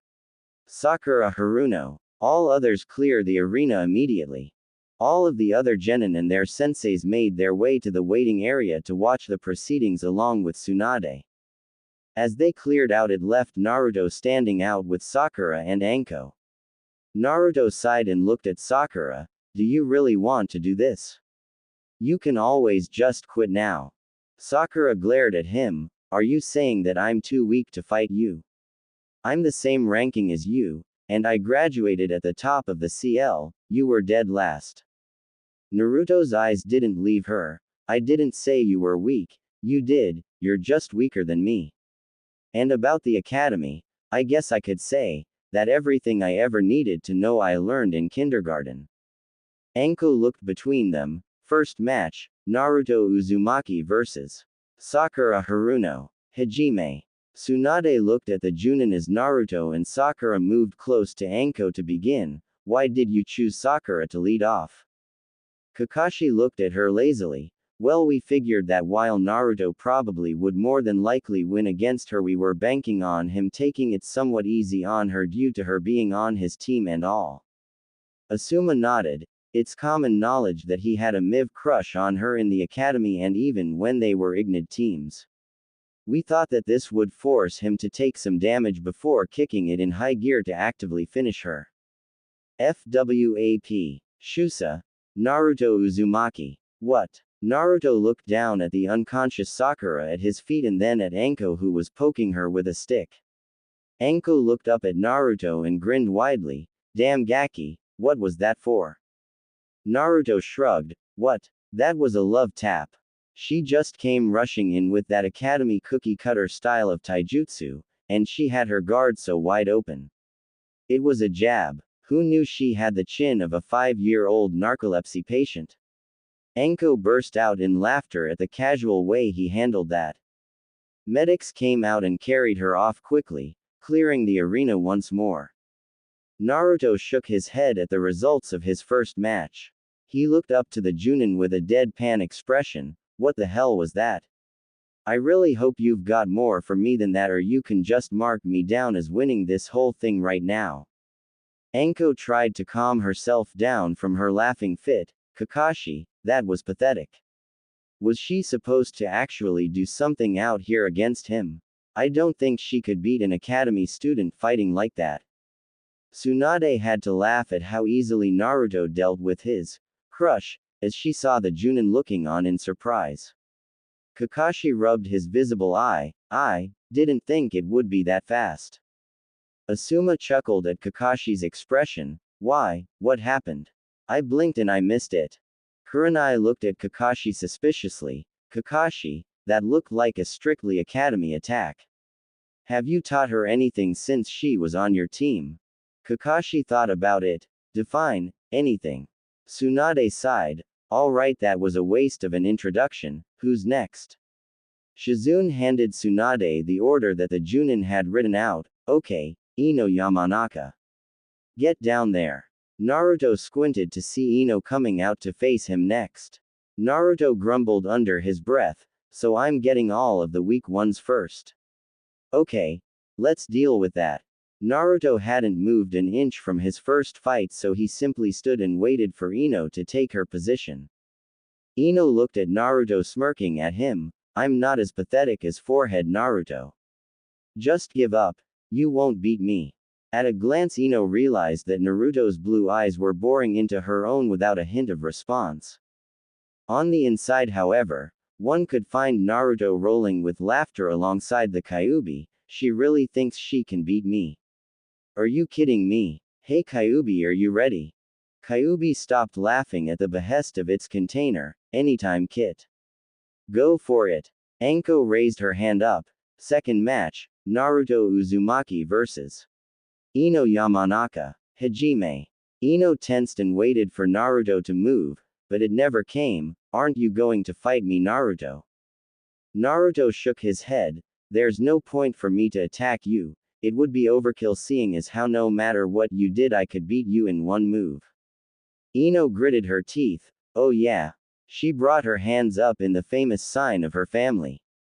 Inoichi Yamanaka, who had come to watch the fights alongside his teammates, felt his heart stop when she made that sign. Ino no Shintenshin no Jutsu, mind-body switch jutsu.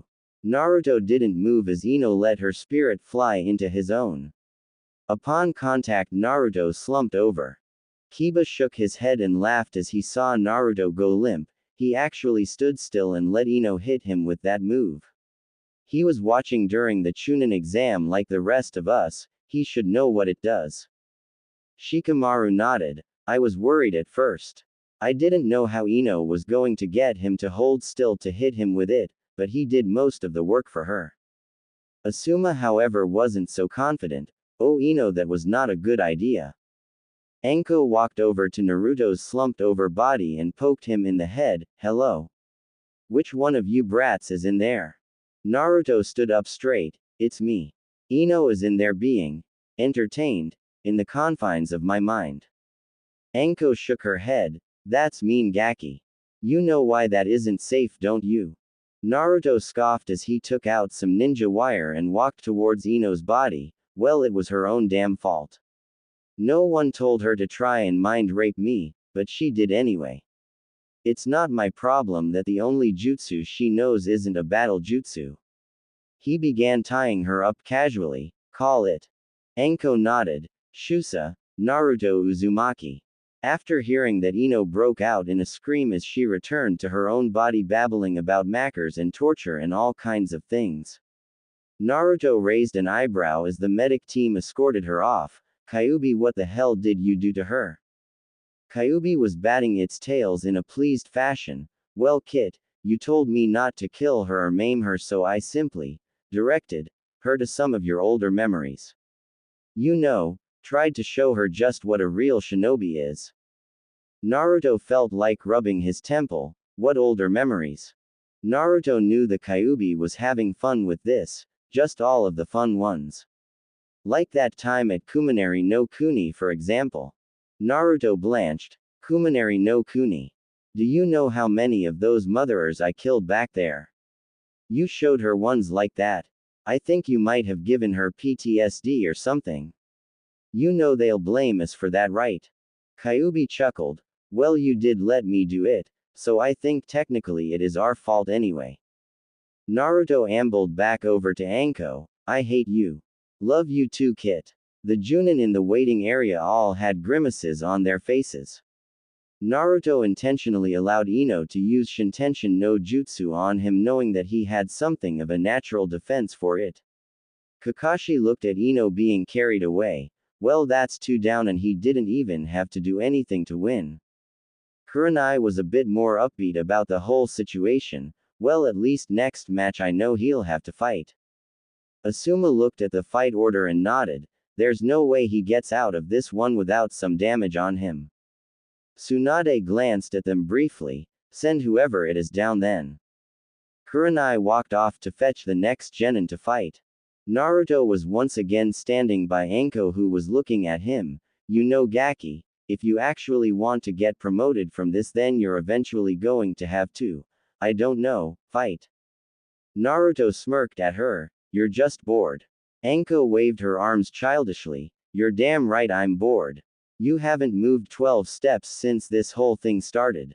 I expected some action. You've just ended up fighting 2 little girls that I could beat while I was hog-tied. Naruto frowned. Well, yeah, they suck. That's why I didn't try fighting them. Why waste energy beating them when I could let them beat themselves?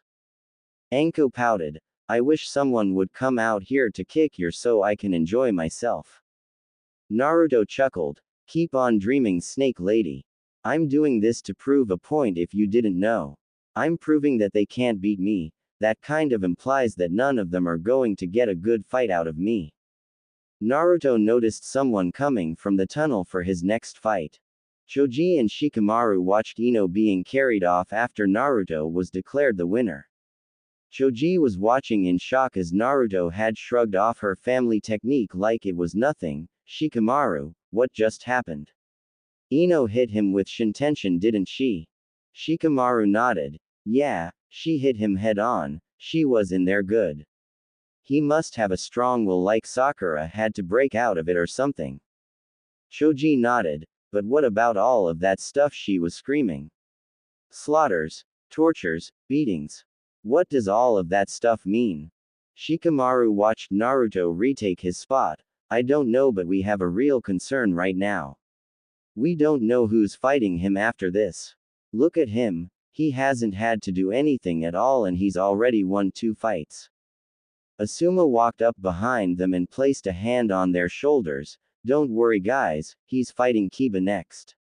Even if he doesn't lose, Kiba will wear him down enough for the next fight. Kiba was smirking as he set Akamaru down beside him. Finally, time for my rematch, Naruto. You won last time, but you can't do it twice. I'm getting my win back.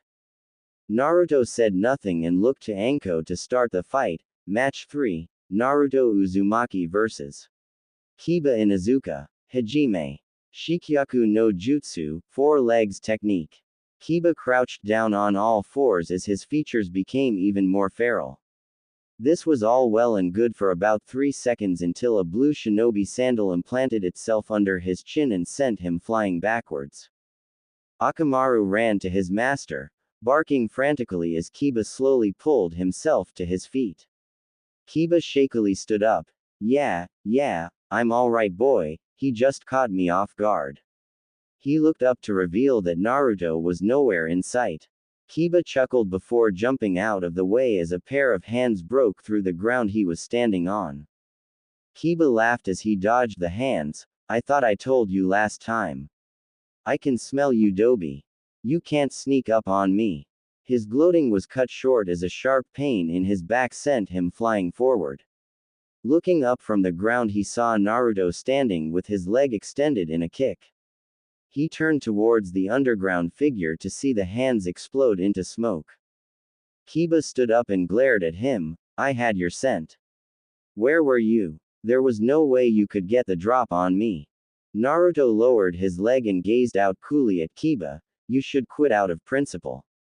If this was a real fight, then I would have killed you just now.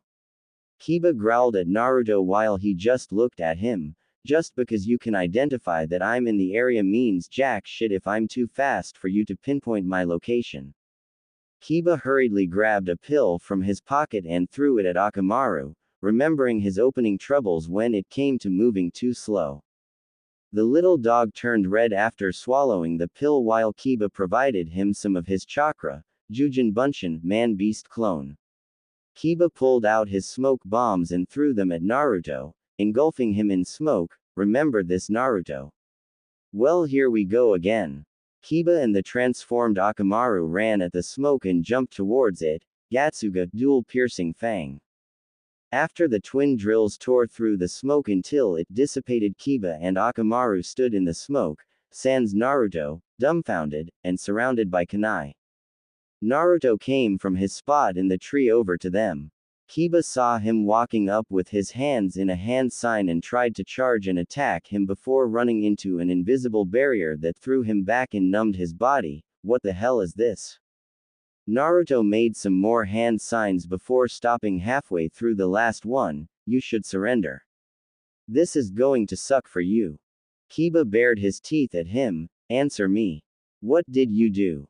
Naruto shook his head. It's not what I did, it's what I'm going to do. Last chance. I'm not supposed to really be trying to kill you guys, and this jutsu has the potential to do it. Kiba and Akamaru just kept trying to break through his barrier. Naruto shrugged and made the last hand sign. Your funeral, Raiden. Denki Hokai, lightning release, electric implosion. The electric prison glowed white within until it was blindingly bright before the sounds of sharp crackling rang out. Naruto held the final hand sign for 10 seconds before he finally released it, revealing Kiba and Akamaru both unconscious and suffering from electric burns. Naruto walked over and picked up his kunai as Anko checked Kiba and Akamaru's vitals. She sighed in relief upon finding they were still alive and looked at Naruto, who was pocketing his kunai. Naruto shrugged. What? I asked him if he wanted to surrender. Did he think that anything I did from that point wouldn't mess him up? Anko gave him a dry look. You know you kids aren't supposed to kill each other out here. Naruto gave her one in response. He's still breathing, isn't he? If I wanted to kill him, you could have replaced those kicks I landed at the start with my sword. Anko shook her head and smirked. Shusa, Naruto Uzumaki. Naruto glanced at Kiba being placed on a stretcher and returned to the center of the arena, and that's roughly 1/3 of them down. Naruto turned up towards the Junin and gestured towards Kiba, who was being carried off. Get the point yet? Because before I could swear that you all missed it. Kurenai was stunned. The first time Naruto beat Kiba, it was surprising. She had thought it impossible then, but now more than realized that he was capable of it. It was how easily he beat Kiba this time around. Kiba didn't lay a finger on him the entire time.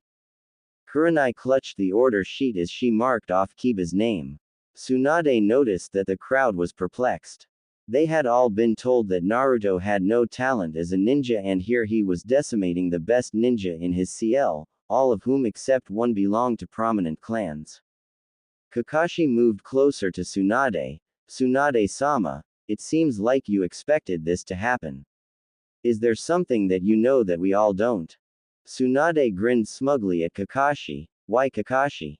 Isn't he on your team? Shouldn't his Junin sensei have an idea of what goes on with his students? Kakashi was not in the mood for games. Tsunade-sama, seriously. This Naruto is nothing like the one I was conditioned for when he was ignited to my squad. Something has happened and I can tell you know what is going on. Tsunade turned to Kakashi and gave him a serious look. Listen Hatake, all I am at liberty to really say about the matter is that Naruto has rediscovered his potential. This is the real Naruto. If you want to find out about him then go and ask him yourself. If this keeps up he won't be yours to command for much longer anyway. Naruto immediately put his game face on when he realized who he was to fight next. Okay, Pop Warner time is over, time to get serious. Shino walked out calmly from the back with his hands in his pockets as he moved up to Anko in a calculated manner. Anko elbowed Naruto in a teasing fashion. Well now Wonder Gaki. How are you going to handle this one? No clue, with those bugs on him I won't be able to hide. I wouldn't be surprised if he had one on me already. Naruto spoke under his breath as Shino drew close. I'll let you know when I figure it out myself. Shino stopped in front of Naruto as Anko looked between them. Fourth match, Naruto Uzumaki vs. Shino Aburame. Hajime. Shino snapped his arms out in his taijutsu stance as did Naruto out of obligation. Naruto stared him down intently as he could feel Shino doing the same from behind his sungles. Both boys simply waited for the other to move in order to prepare a counter. After a few minutes of no movement Naruto moved back quickly as Shino released his swarms of insects at him. Beginning his retreat from Shino, Naruto's mind was running a mile a minute trying to come up with a good plan to beat Shino.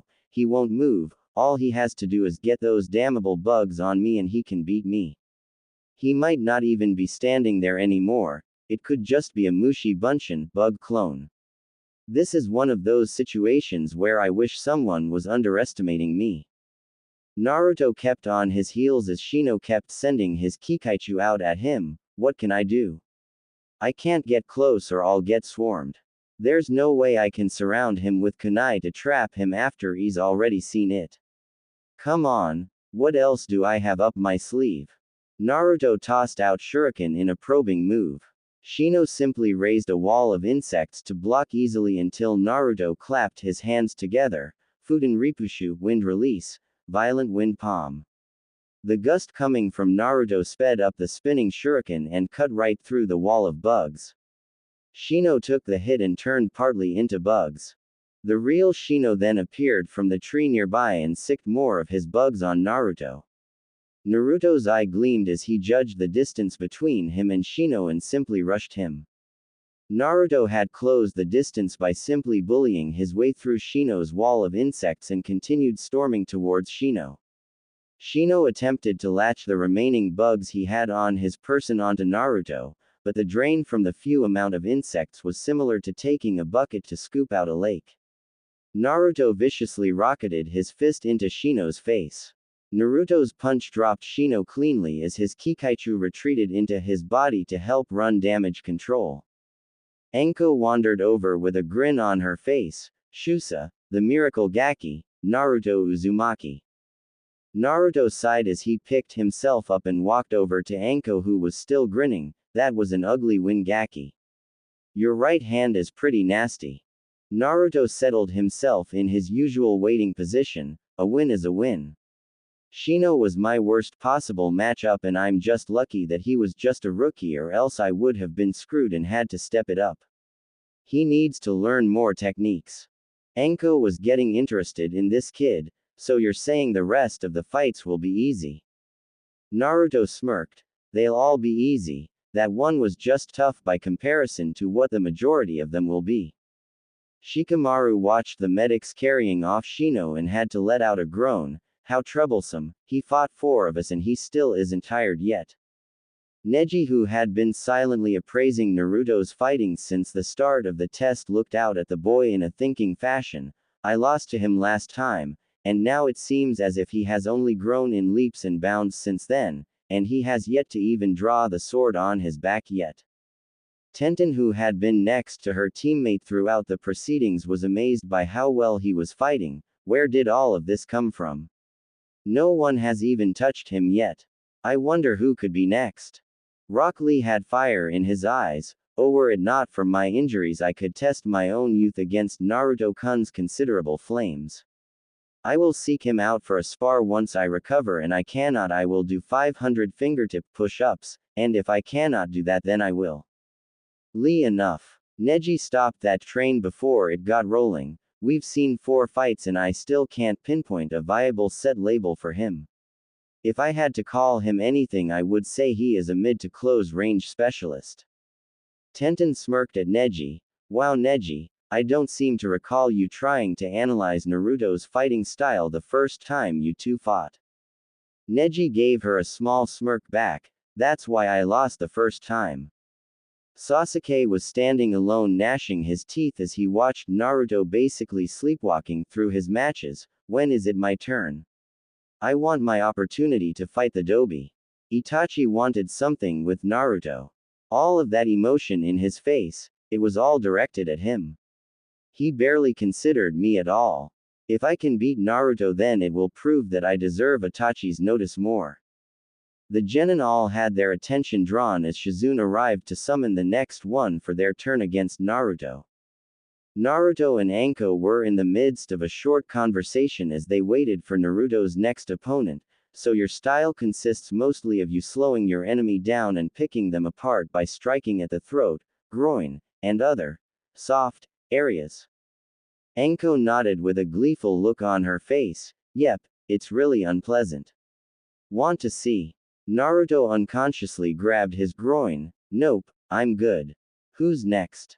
Anko pointed at the tunnel to get him to look. Naruto followed her line of vision to see Tenten entering from the tunnel. Okay, number 5, let's do this. Tenten walked up to Naruto and faced him down. I'm pretty nervous about this. You aren't a pushover, Naruto. I might not win this, but I'll give it my best shot. Naruto slid into his stance, and that's all you can really do in the end. Don't sell yourself short, anyone can beat anyone. Anko raised her hand. The 5th match, Naruto Uzumaki vs. Tenten. Hajime. Tenten immediately brandished kunai and began tossing them out at Naruto.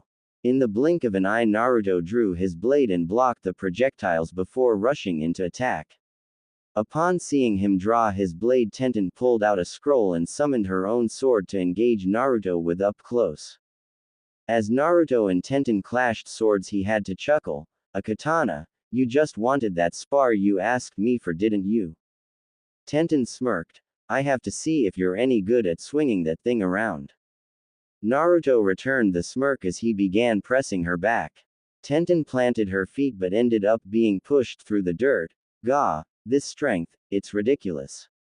He might be stronger than Lee. Tenten lashed out with a kick as she chose to break off their contact that Naruto slapped aside with the flat of his blade. That's your leg, Tenten. Don't be so quick to attack, it pays to be somewhat patient. Tenten growled and ran back into trade steel with Naruto again. Every stroke of her blade was blocked or parried, and Naruto refused to take advantage of the openings that followed. Tenten disengaged and stomped on the ground in frustration. Why are you so good at this? You just got that thing last month. Naruto stood straight up and looked at her. I told you I was an old hand at this. You use a lot of weapons, but have you mastered any? I'm no master, but I was pretty good at this, plus I'm faster and stronger than you, so I can do stuff like. Naruto vanished and slipped behind her quickly to knock her out with the handle of his blade. This. He caught her before she hit the ground and set her down gently. You should have stuck with the long-range stuff. You would have lost anyway, but up close is almost tantamount to suicide against a guy like me. Unless your name is Rock Lee or Neji, they're the only ones that can hang with me up close. Anko pointed to Naruto. Shusa, Naruto Uzumaki. Man, I am getting sick of saying that. Naruto smirked at Anko. Well then, convince the other 5 genin to quit. Anko shook her head. You took your sweet time with that one gaki. why not just do that from the start? Naruto shrugged. Hey, I get bored too, you know. She had a sword, I did too, it clicked, or clanged. Who's left anyway? Asuma was dumbfounded as he watched yet another genin fall by his hand. What is he? How could he possibly be so good? He was just playing with her the entire time. No genin could possibly fight like that. Kurenai checked Tenten off of the list. 5 down, 5 to go, this is absurd. He's running right through them all. He hasn't had a single fight that lasted more than 5 minutes. Kakashi had gotten used to Naruto whooping on the genin and was still trying to sort out just what made him this way. Did Jiraiya do this during the month he was with him? What am I missing here? Asuma threw his hands in the air. Send out the next one, there has to be someone who can beat him. Naruto was mulling his potential opponents around in his head when his next one entered. Naruto saw the unmistakable expression of one Shikamaru Nara coming his way. Shikamaru took a lax stance in front of Naruto as Anko looked at his expression. Geez kid, could you look any more excited to be here? The 7th match, Naruto Uzumaki vs. Shikamaru Nara. Hajime. Shikamaru scratched his head and made his rat seal. That's because I don't want to be here. There's no reason to fight here.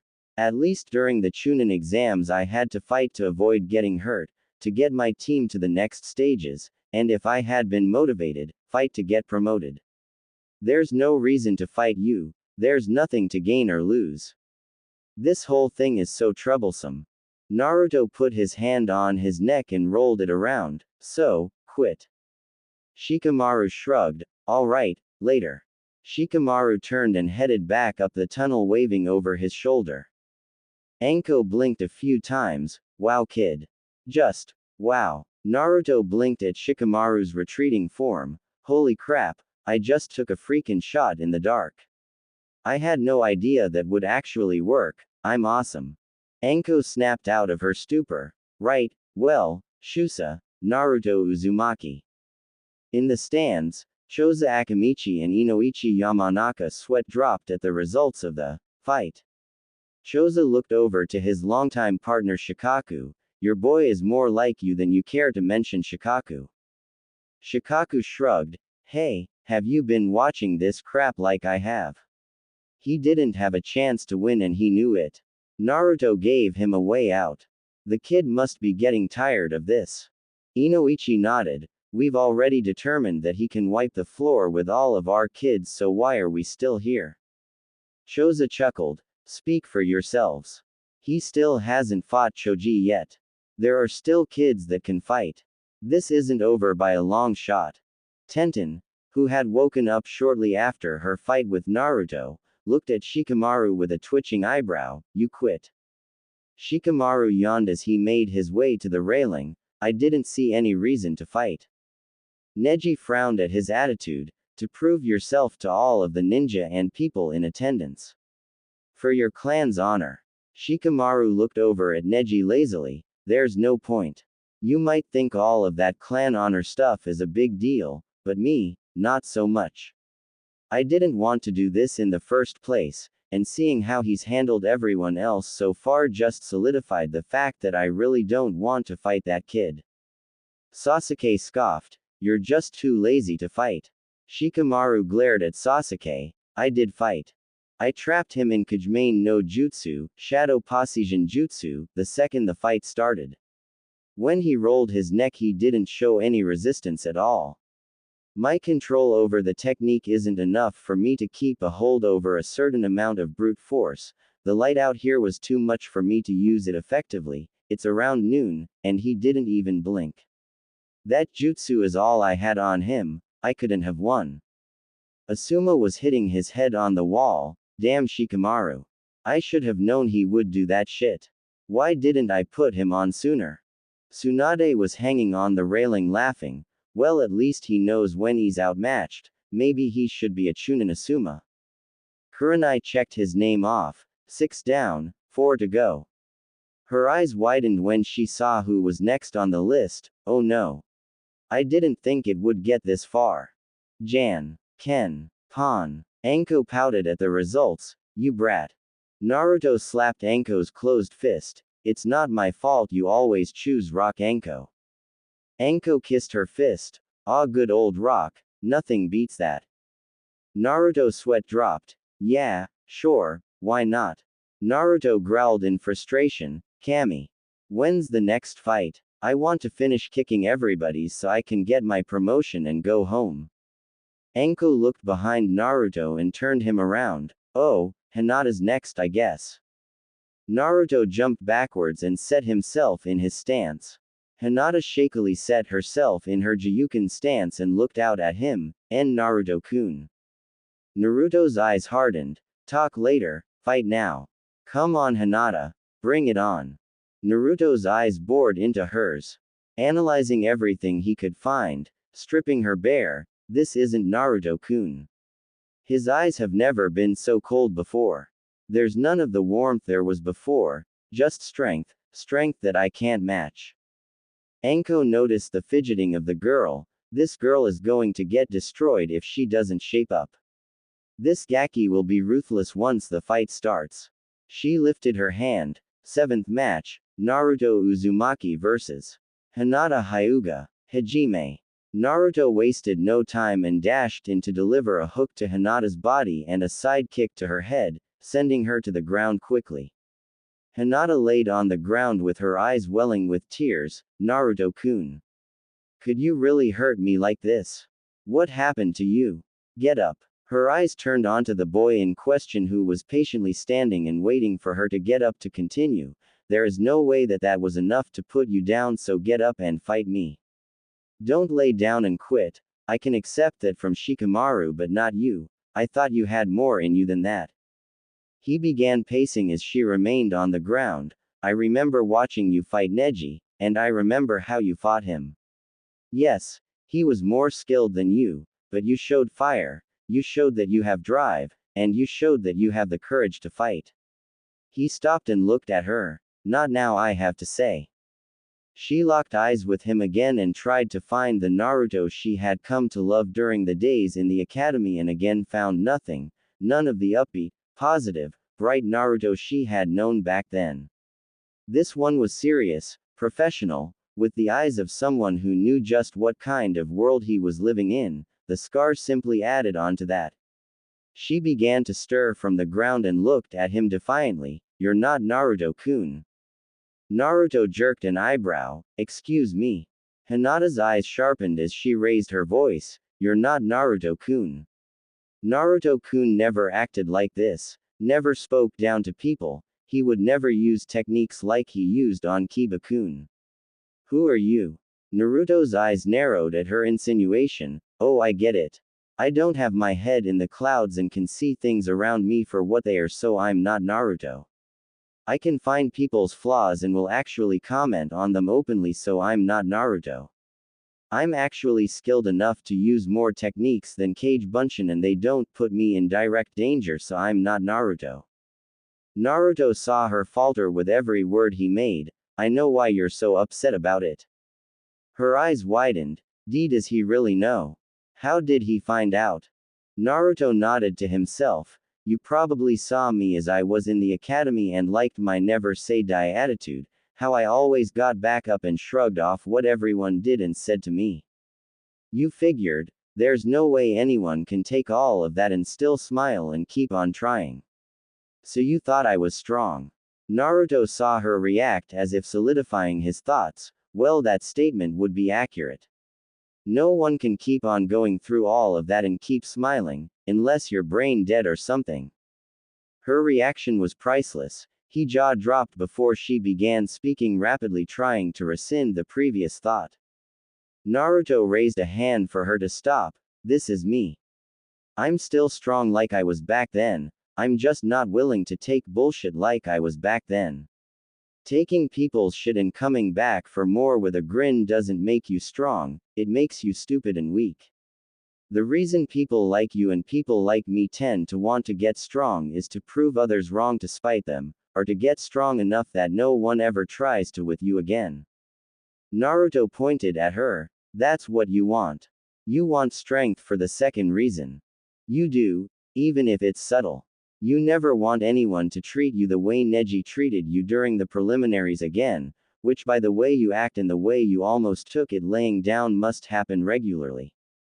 You want to be left to do things your own way, for those in stations above you to just let you be to live your life, but you quit.